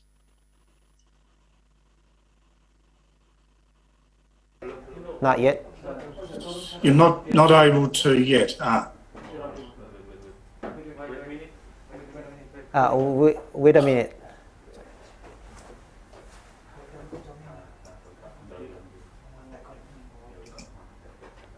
We're still trying to overcome the technical problems here. Right, okay.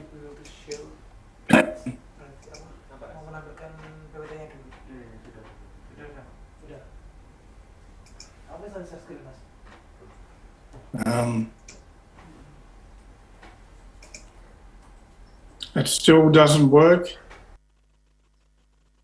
Wait a moment. Right.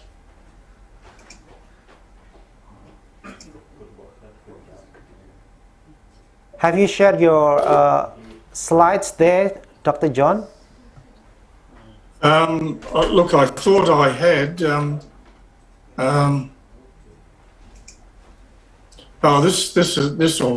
Yes.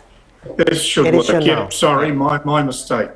Okay, so I need to make it move. I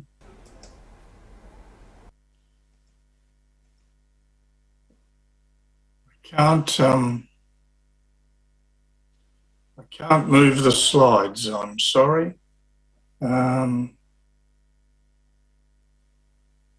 Let's see.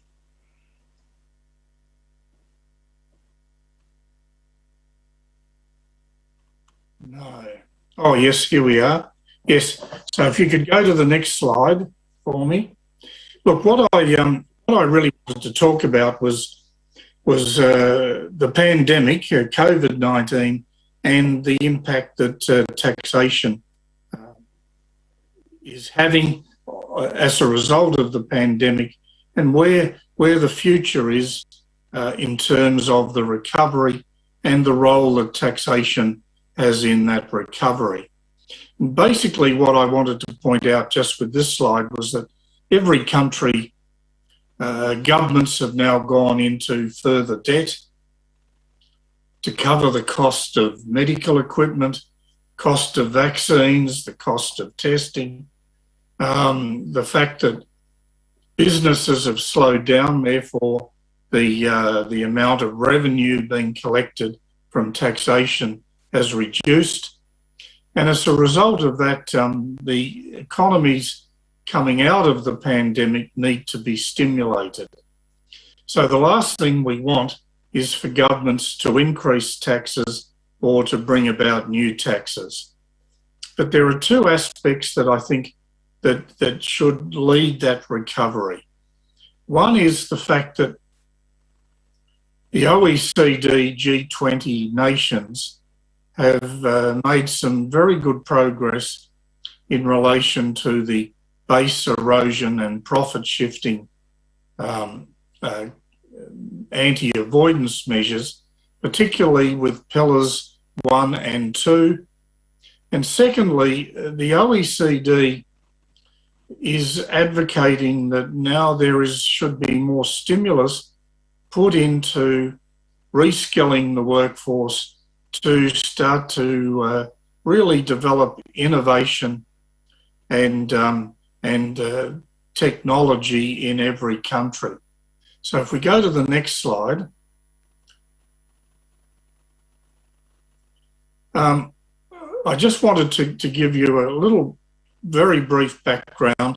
The BEPS project, the OECD G20 BEPS project, started back in 2013.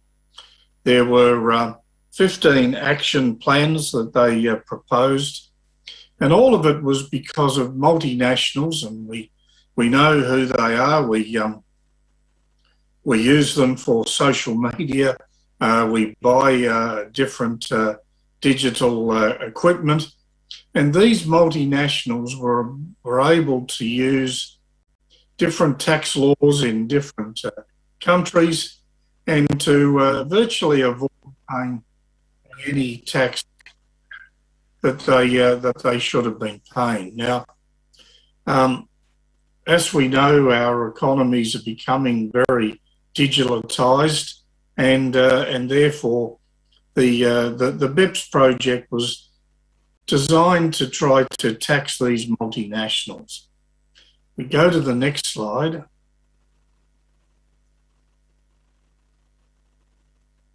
I've again just given a very brief description of why we had the BEPS project, but as we know, one of the large companies that manufactures computers and mobile phones, they were using the differences in the tax laws in Ireland and in the US and in Europe in terms of VAT to avoid paying tax where the activity took place. So Indonesia is very similar to every country in the world.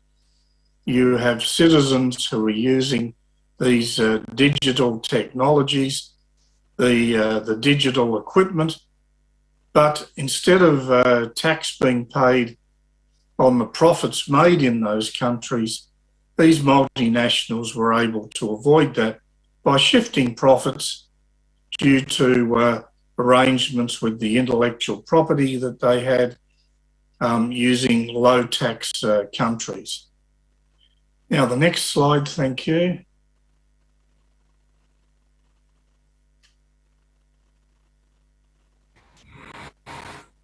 Okay, so what happened is that in 2016, the OECD said, look, we need to make these changes. We need to allow countries to adopt these anti-avoidance measures, and they need to do it quickly. So rather than looking at trying to amend or change double tax agreements between various countries, they introduced Action 15, which brought about all countries agreeing to using a multilateral instrument or multilateral agreement to bring about these changes so that countries could now cooperate in how they combated tax avoidance by these multinationals. And so these multilateral instruments basically sit next to existing double tax agreements, and it allows countries to incorporate the various anti-avoidance measures proposed under the BEPS project without having to change double tax agreements. It means that countries can agree and can exchange information an example would be the country-by-country reporting that most countries now have introduced for multinationals to report economic and business activity in each country, and this can then be tracked cooperatively to see how much profit is being made by these multinationals. Australia signed up in 2018, and I'm pretty sure Indonesia's also a party to the multilateral instruments. Next slide, thank you. So, as a result of countries agreeing to to introduce these anti-avoidance measures, there were only two things that needed to be done, and these were what the OECD and the G20 called Pillar 1 and Pillar 2. So Pillar 1 was all about trying to measure the amount of business activity in each country, and then to impose income tax on the multinationals based on that, the amount of business that had occurred. And Pillar 2 was all about trying to get a standard minimum level of income tax. So what's interesting is that Pillar 2 was meant to it's intended to bring about the taxation of at least $125 billion worth of profits, and Pillar 2 should again bring about at least 150 billion of profits being subject to tax. So if we go to the next slide, we can see that Pillar 1 is all about allocating profits to each country. So if Indonesia sells more Apple iPhones or Apple computers, or they have more people using Facebook or Google, then the economic activity, the business activity in each country is measured, and then those multinationals are then asked to pay tax, subject to income tax on that level of economic activity in each country. And again, there are some measures to make sure that there are some ways to overcome any disagreements between countries as to level of economic activity. But they're talking about taxing at least 25% of the residual profit and allocating that profit to the various countries, which can then in turn impose income tax. Now, as at the 8th of October, if you remember, the G20 met in October and in both Rome and then in Glasgow, and they agreed that they would do something about Pillar 1 and that it would commence from 2023. And at least 136 countries, representing more than 90% of global GDP, had agreed to it. So there are concrete actions now to recover some income tax from the multinationals. If we look at the next slide, Pillar 2 is going to occur a little bit sooner than that, and the countries have agreed that there will be a minimum rate of income tax on corporations of at least 15%. So that means that you can't have certain countries imposing a 10% tax rate, which the multinationals can then use to avoid paying tax. So both Pillar 1 and Pillar 2 are close to being implemented, and that's going to, if it really comes to fruition, will start to give countries like Indonesia and Australia more corporate income tax, which can help cover some of the deficits, the debts that these countries owe. So that's the first step of where taxation is going to have an impact on countries post the pandemic. We go to the next slide. So basically, there are two things that countries are facing. One is, what do you do post the COVID crisis, and what do you do if we have another pandemic and causes more economic and social chaos? And the second challenge is the global warming or climate change, and the fact that countries are now being pressured to agree to a zero greenhouse gas emissions by 2050. So if we go to the next slide, and I just wanted to talk about the situation facing post-COVID-19. Now, one of the big problems for countries was that they weren't prepared to be able to combat a pandemic. Many countries didn't have vaccination manufacturing facilities. Australia, for instance, didn't have a manufacturing facility for respirators. They didn't have their own manufacturing of face masks,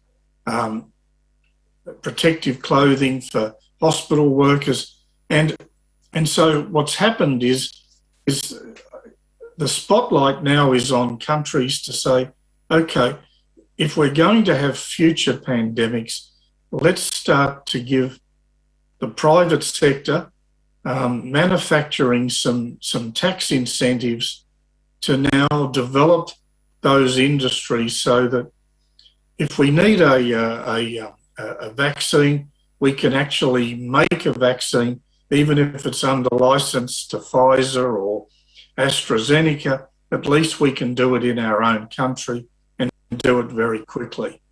So I think that's one of the first challenges, is being able to now gear up manufacturing, but with the right tax incentives, so that if a pandemic occurred in 5 years' time, they can take action. Now, next slide, please. The other challenge really is, well, how do we overcome the fact that we need to decarbonise our economies? What do we do about generating manufacturing, coming up with these innovations and the technology needed to bring about this change?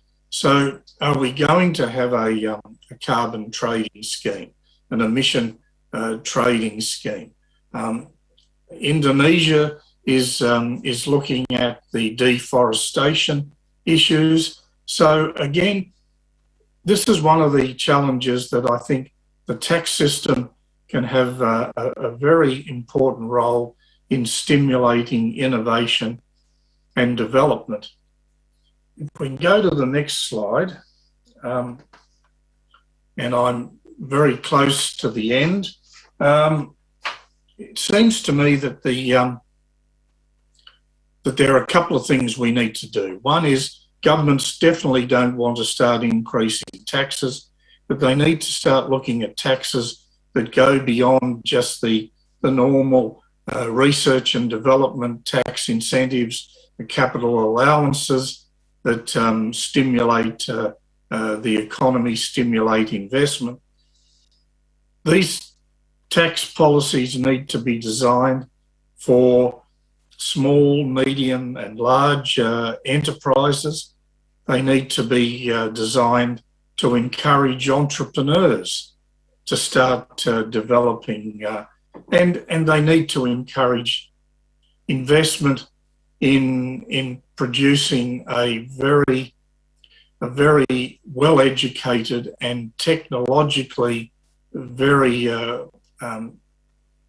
well-trained workforce to cater for these two particular challenges. Now, the solution, and I talked about this last year, is with BEPS Action 5, one of the key areas was a patent box tax system. And patent box systems exist in Europe to a very large extent, but Singapore has a patent box arrangement, and Australia is introducing one next year, which could then lead to New Zealand. And I think there's going to be a bit of competition amongst Asian countries to do something to start providing tax incentives for innovation. So if we just go to the last slide. So patent boxes, well, not the last, second last. Very briefly, patent boxes are just simply governments agreeing to substantially discount the income tax rate on profits made from the commercialisation of intellectual property. That could be patents, could be trademarks, could be designs.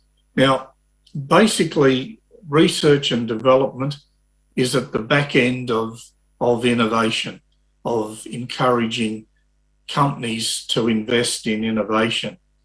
The patent box system is very much at the commercialisation end, the front end, where those very good innovations are then commercialised, which could result in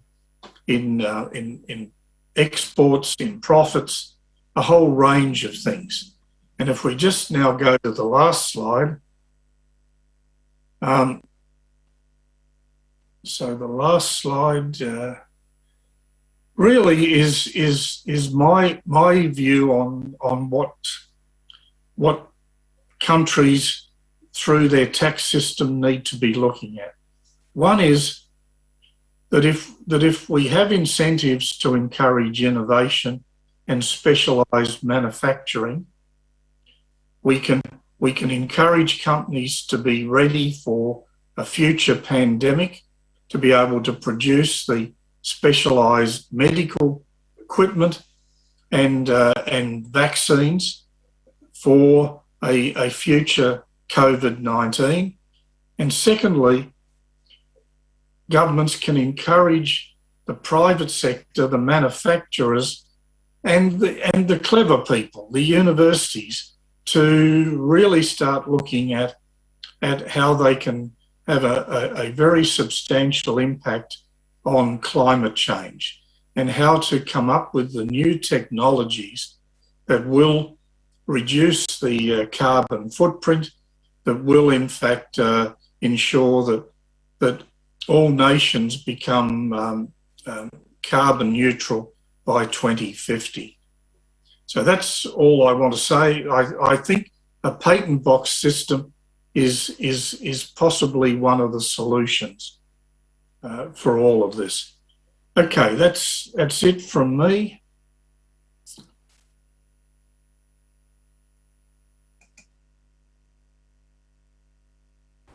Okay, thank you very much, Dr. John McLaren, for your insightful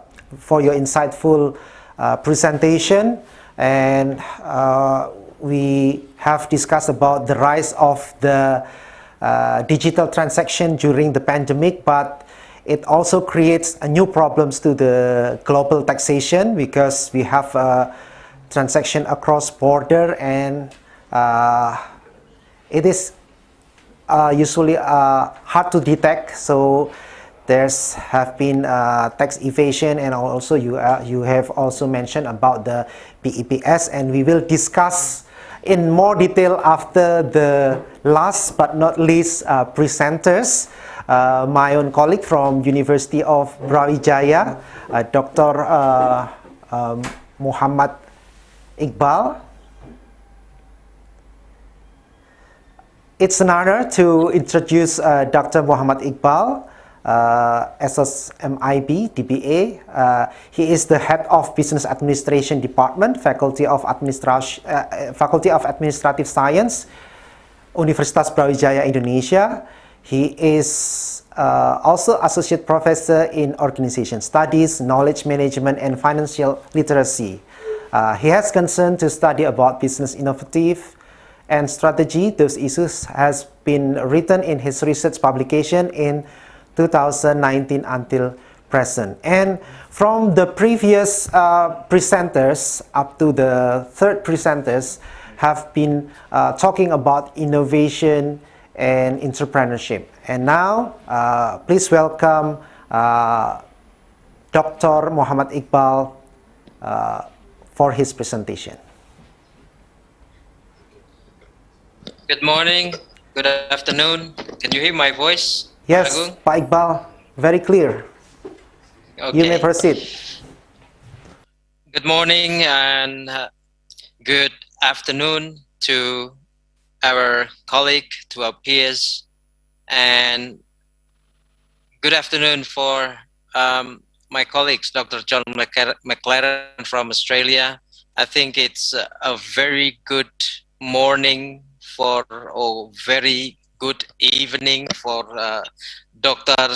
Kalu Osiri in the United States. And before I start, I would like to welcome everyone. I think it's been streamed in the Zoom as well as in YouTube. So before I start my presentation, let me just share my screen. Okay. So my topic today is about businesses in the post-pandemic with on the basis of entrepreneurial perspectives. In the most parts of the world, the COVID-19 that we've highlighted since 2 years ago, almost 2 years ago, it has been a very disruptive event. It imposes the risk not only to health, but also for every aspects of life. So I'm having a look at the McKinsey and having a look at the study from McKinsey. 18 months into the COVID, the executives believe that the economy is on track. Based on the data shows that their views on the COVID, the bouncing back of the COVID is quite positive. That's from the executive point of view. And then we also see that the pandemic is followed by the supply chain disruptions, which were also among the top 3 risks. If we have a look at a lot of countries, in most countries in the world, with the closure of border and limited space and very limited mobility internationally as well as domestically for some countries, it disrupts everything, starting from the supply chain. The food chain is also being disrupted, as well as any other areas of businesses.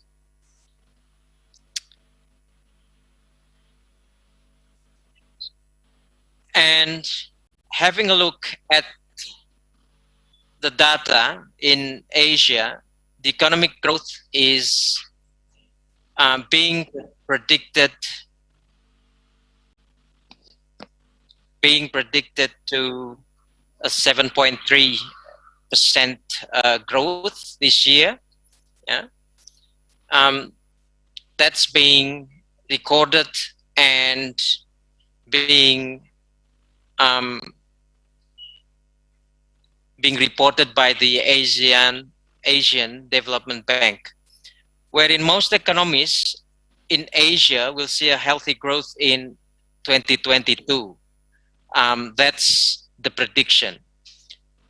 So, up to the second year of the COVID-19, we also see some improvements and some of the actions undertaken in order to restore the conditions whereby economy are at stagnancy within the last 1 to 2 years, is basically a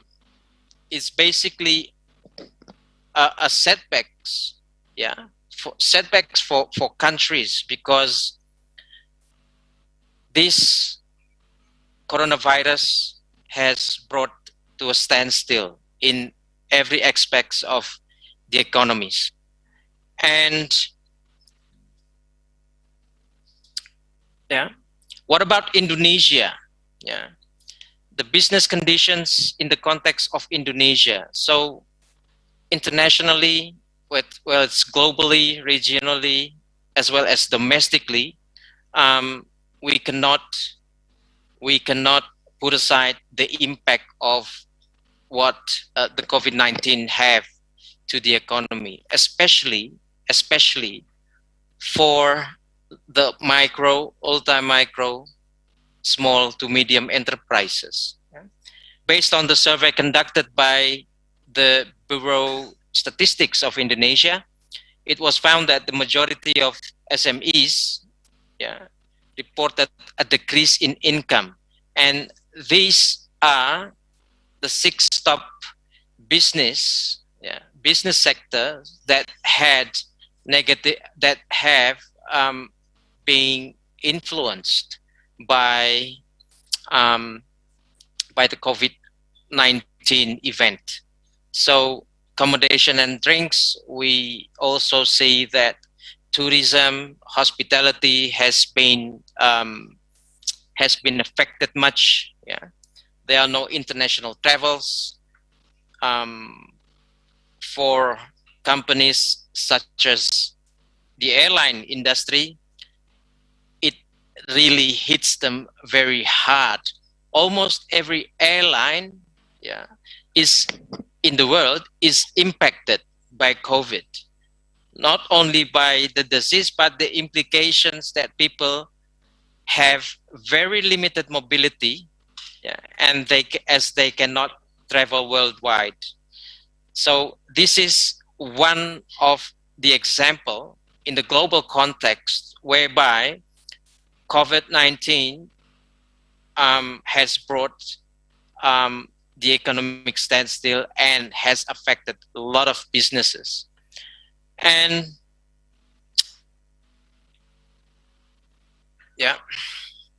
speaking of which, the impact of the pandemic, the majority of SMEs has been reported experiencing negative impact. Only a small percentage has actually experienced a positive feedback from the positive rate from the COVID, while other have gone to a loss a severe loss. And the results that the Central Bank of Indonesia has shown us is that only 6% of SMEs have been able to operate normally. They are able to have the profits, while other are at declining stage. And in the context of the lesson learned from past crises in Indonesia, I took the liberty to take Professor Tulus Tambunan's study about the impact of economic crisis on MSMEs in Indonesia. This is following the crisis of 97 and 98, or almost 13 years ago. And it has shown that a lot of problems that occur during these kind of events are basically problems that relates heavily on the demand side. So whenever crisis occurs, there were almost a very limited demand towards the products that's delivered or that's produced by these SMEs. So basically, it's not a very different situation at the moment. Yeah. Perhaps the only differences to what has been experienced by Indonesian SMEs 13 years ago is because the events were highly controllable. The government can control economic downfall, but in terms of crises such as pandemic and natural disaster, well, it's perhaps a different issue, right? And if we have a look at the framework of the effect, it also has shown that world demand to a certain product or goods and services will linearly influence the supply of such goods or services. And this is what happened currently because there is currently a shift in the consumer behavior of buying the products, especially for health products, and they are less likely to consume and spend the money on consumable products such as tertiary products or secondary products. Then it also shifts the demand of certain products and services. Right. I'll just skip that because I think I've highlighted some of that in my previous slide. And if we have a look at the trends and the consumer sentiment, until September 2021, there are shifts in consumer behavior and the products that they are willing to buy. If we have a look at the household supplies, products such as household supplies, health products, personal care products, they are increasingly needed by the customers, while for other products, it is relatively declining. So from that trend, we are able to understand what type of products and why are these products in relevance to changing consumer behavior patterns presently. And speaking of which, I'd like to also give an example within the context of COVID as well of how large startups or unicorns in Indonesia have been able to leverage, have been able to help to assist SMEs being from a conventional basis, and allowing them to join within the digital ecosystem.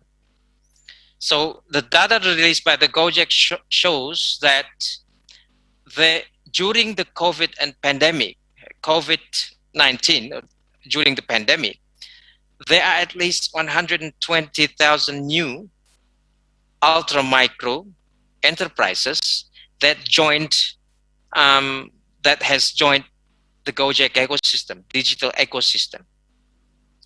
Secondly, in line with the data, the Ministry of Small Medium Cooperatives and Small Medium Enterprises, as of November, have reported that they are able to shift around 16% from the total of 64 million SMEs existed in Indonesia from being a conventional into a more digital approach, or to join up within the digital ecosystem.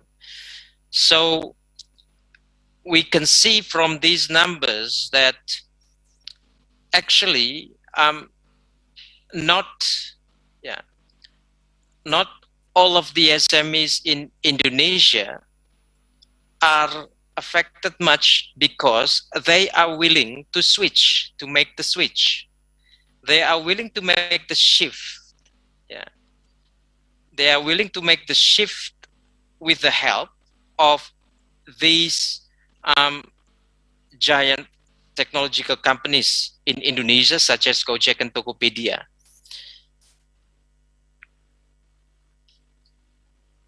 And further on, from the perhaps from the LPEM FEBUI's study, they were able to indicate that the Gojek successfully converted 100,000 traditional businesses into the online platform, providing them with complete digital solutions, to migrate from the conventional basis of doing businesses up into online. So these are perhaps one of the interesting aspects that the COVID-19 has brought.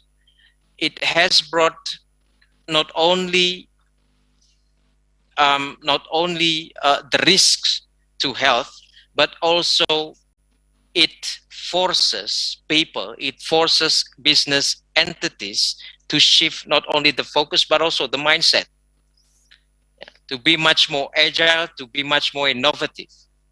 And research also indicated that 7 out of 10 business owners joining in the Tokopedia ecosystem have actually experienced an increase in sales, right? And therefore, these unicorns, these digital startups, prioritizes 5 main pillars in driving business development for their SME peers. First one is strengthening the foundations, the knowledge.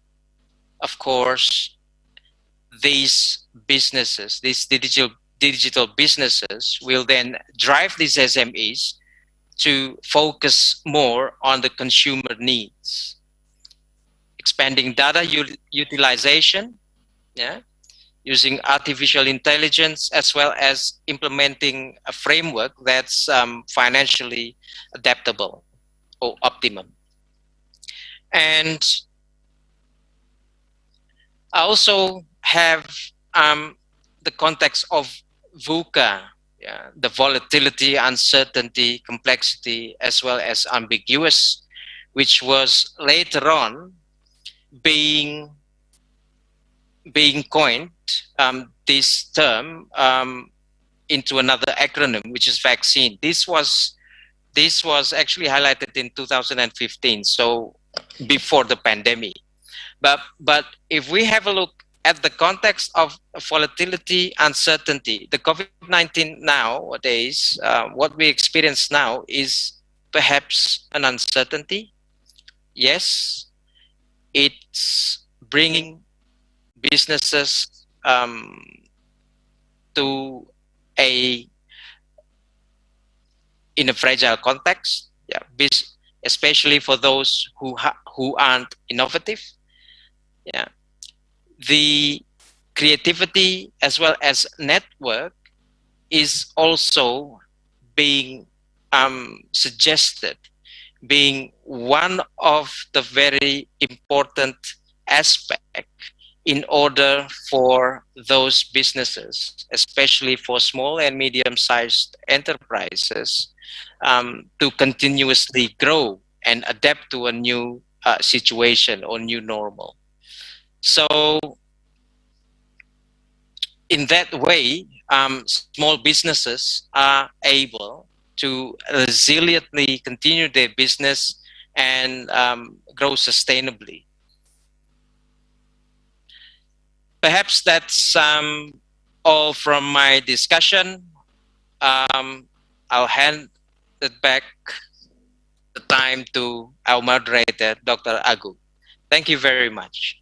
Okay, thank you very much, Dr. Iqbal, for your very insightful presentation about the vaccine, how we respond to the pandemic using the vaccine model that you have proposed. And from this presentation, I can conclude that the most important thing is about innovation, agility, adaptation, and also the collaboration. And now we come to Q&A time. So if you want to ask the speakers directly, please hit the raise button hand on the screens, or you can write down your question on the chat virtually. Before we waiting for a question from the audience, I have a question for Dr. Ethel and Dr. John. So currently in Indonesia, we are facing lack of research funding from the government to boost innovation. So that we need to invite the private sectors to support and collaborate in innovation. The first question for Dr. Ethel, how can we promote this private-public collaboration in research and development in education sector? And the second question for Dr. John, how can we use taxation to stimulate this collaboration between private and government, or how we stimulate the private contribution in research and development, because innovation is very important today.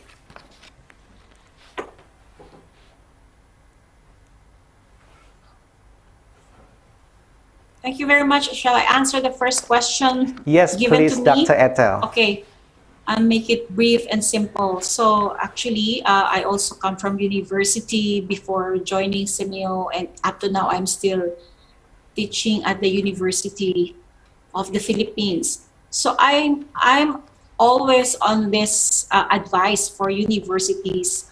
You have to develop a very strong proposal to the different sectors you are targeting. For example, in STEM education, as I have shared, we have submitted a proposal to Chevron, and they really wanted to invest on capacity building for Southeast Asia in STEM education.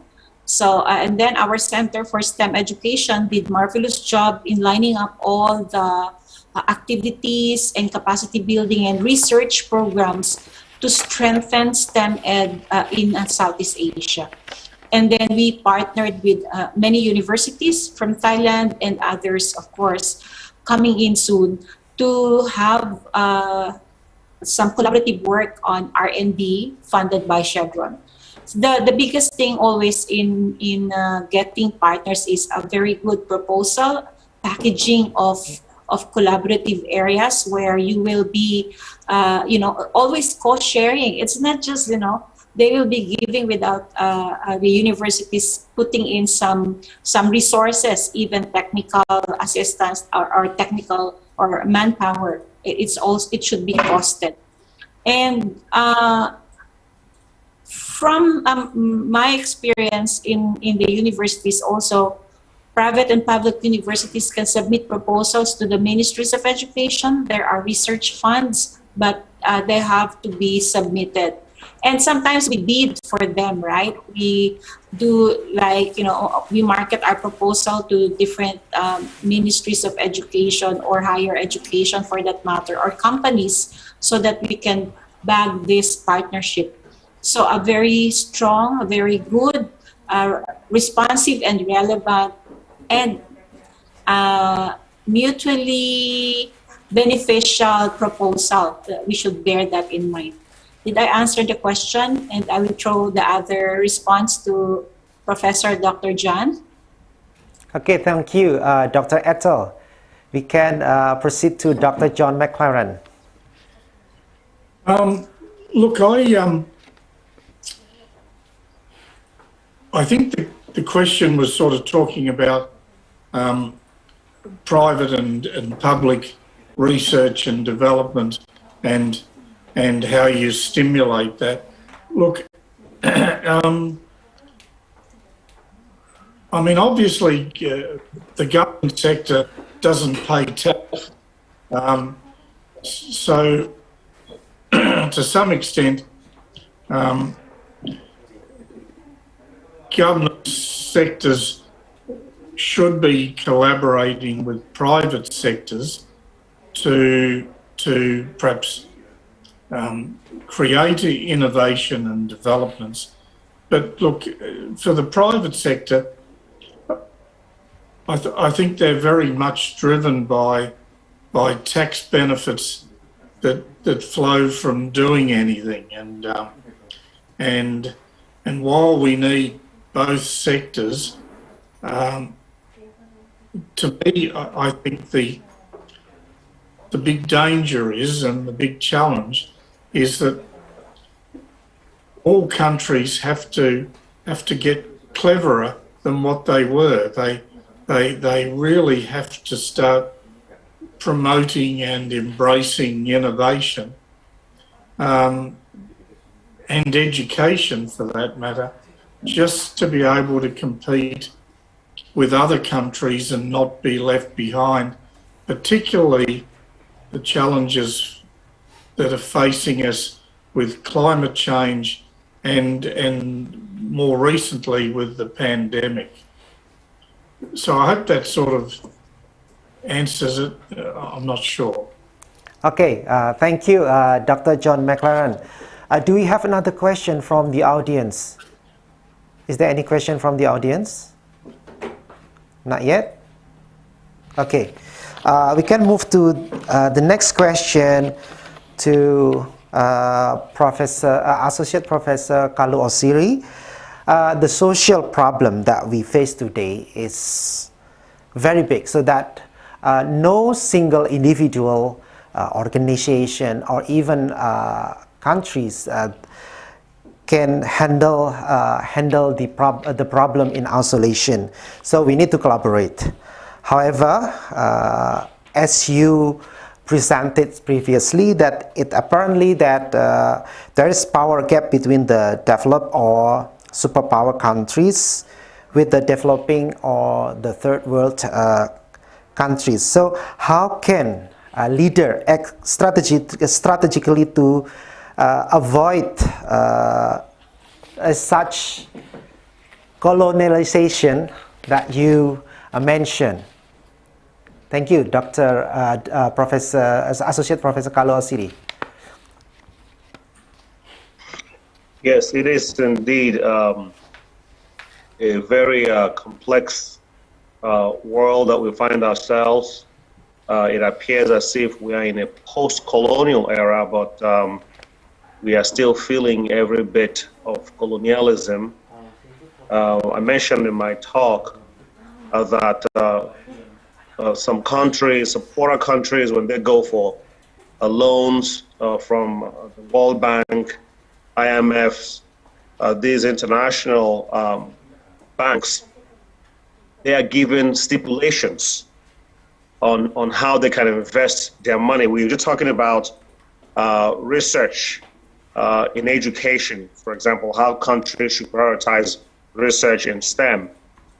The fact of the matter is, taking a loan from the IMF is usually steered towards the private sector. It has to be channeled towards helping the private sector. And countries are essentially barred from investing in healthcare, in education, in things that would help their countries in the long run. And what we find also is when they borrow these funds, it sort of gets back to right into the pockets of the richer countries because they are dominant players in the private sector. So you see how the chips are really stacked against the poorer nations. But to answer your question, how can leaders get out of this maze? I think the answer is quite obvious, and that is, to begin with an honest evaluation of self and country, and to approach leadership from a standpoint of helping the people. I mean, it really has to be that basic. Leadership has to be about helping the people, lifting the people and improving their well-being. And I think if leaders can have a laser focus on helping their folks and not placating and pandering to external powers and maybe trying to feel like they belong, I think that would help them a great deal, because what will happen is the people will support the leader, will back them, and the leader can then be able to have a stronger position in negotiating for better deals for her people. So that is, in my humble opinion, what leaders can do in order to sort of ride above the colonial effects. That is, to have an honest inventory of self. Who am I as a leader, and what do I want, and what do my people want? If leaders can be honest with themselves and their people, I think that would bode well for them. And we call that servant leadership. It sounds very cool on paper, servant leadership, but it's we need more leaders, especially those in poorer countries, to practicalize this idea of servant leadership. Thank you. Okay, thank you very much, Dr. Kalu Osiri.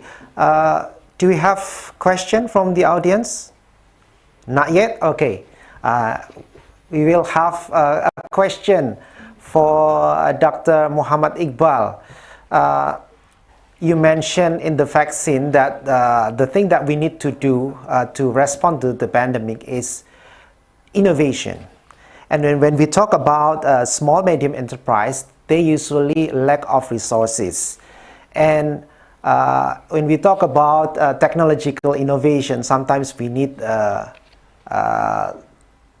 more resources. So how can we deal with this limitation of resources, so that with the limitation resources, small medium enterprise can still innovate? Thank you. I think when we talk about limitations, usually with that limitations, it puts forward your ability or individual's ability to become creative, right? So creativity, and once you create those types of newness or innovation, then basically usually it all comes from limitedness in resources, but not in motivation and capability. So having a look also at what opportunities to come is also important. So basically, when we talk about some innovation, you can also see the context of frugal innovation, where they tend to innovate very simple things that's being needed by those markets at the bottom of the pyramid. And I do agree that sometimes we need to be responsive, and we need to be agile to a certain change in the environment, in the customers, understand your customers' needs, understand the market, so that we are businesses or SMEs are able to survive to any types of turbulence. I think that's from me, Pak Agung. Okay, thank you very much, Dr. Iqbal. Do we have question from the audience? Okay, still not yet question from the audience. Well, when we talk about the private and public partnership, sometimes there is a fear from some people when we invite private sectors in the providing the basic need or the goods for the people, because the motive of the private sectors is profit oriented. So how can we get the most of the collaboration, but we also can tame the profit-oriented motive from the private sectors? Maybe this question can be answered by Associate Professor Kalu Osiri, or maybe the other presenters, if you want to answer. Sure, I'll be happy to take a crack at this. Now, what I would say is actually I would challenge the notion that companies should always be profit driven. There's something that I'm also working on with the group of folks is, reimagining what the world could look like if it wasn't dominated by Western values. I mean, again, this is not an absolute criticism on Western values. There are so many great things that has come from Western civilization. But you're absolutely right. One of the things that people have become very suspicious about is this runaway capitalism, where companies are so profit-driven that people are willing to strip folks of their humanity, their dignity, just to make a buck. And I would say that, for example, in the African philosophy and African mind, the idea of organizations would exist just to take care of people. it wouldn't be profit driven. I mean, you will make so yes, there will be profits, but the idea is to derive the profits to apply it back into the community and help develop the community. So what I will actually say again, I invite my colleagues to answer the question more directly. But what I would suggest and offer us to think about and to teach and invite folks to consider is new models of businesses. Can we have new models of organizations? Not just non-profit organizations, but actually for-profit organizations that exist just to create jobs, just to help people. We talked about earlier, and Dr. John McLaren mentioned the idea of innovation. But we know that when you innovate in the US, in Europe, in other parts of the world today, it follows that you innovate and you can put a patent around it. You're basically carving out a space where you get to enjoy the fruits of your labor, and that is a good thing, right? But I also would say that in the African orientation, or perhaps in the Eastern orientation, I'll say perhaps because I'm not well versed in the East, people could be encouraged and very motivated to innovate just to help folks. They will love the idea of just having the name that I innovated this cure of these diseases. I came up with this vaccination, and so on and so forth, so that the driving factor is not money, but is the name and the accolade that comes with innovation. And so I would say, let us encourage new models of motivations behind innovation, motivations of businesses, and so on. So that will be my take on that. Okay. Thank you. Thank you very much, Associate Professor Kalu Osiri. And thank you very much for all the presenters today. We really thank you very much for the insightful presentation. And I can conclude that to respond to the pandemic, we need to be able to innovate, and then we have to be able to be agile and adapt to the dynamic environment, and also we need to collaborate, so that because this problem is our problem together, and we need to be hand in hand to face this problem together. And once again, thank you very much, and I will give it back to the Master of Ceremony. Thank you very much.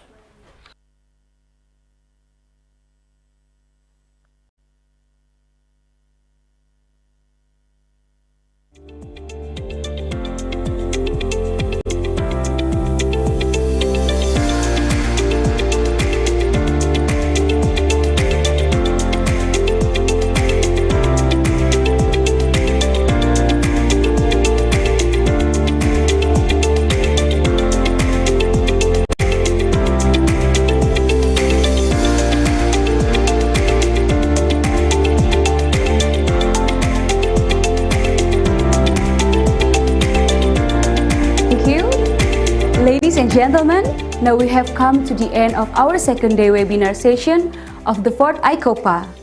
Thank you for all our keynote speakers, presenters, moderator, and of course our audiences for participating this event. And thank you again, Dean of Faculty of Administrative Science of Universitas Brawijaya, Chairperson of Indonesian Association of Business Administration, our committees, and our partners for willing to allocate their time for AICoBPA. Hopefully, we can increase our knowledge and get a good benefit from this activity. I'm Maria Wian signing out. See you next year in AICoBPA 2022. Wassalamualaikum warahmatullahi wabarakatuh.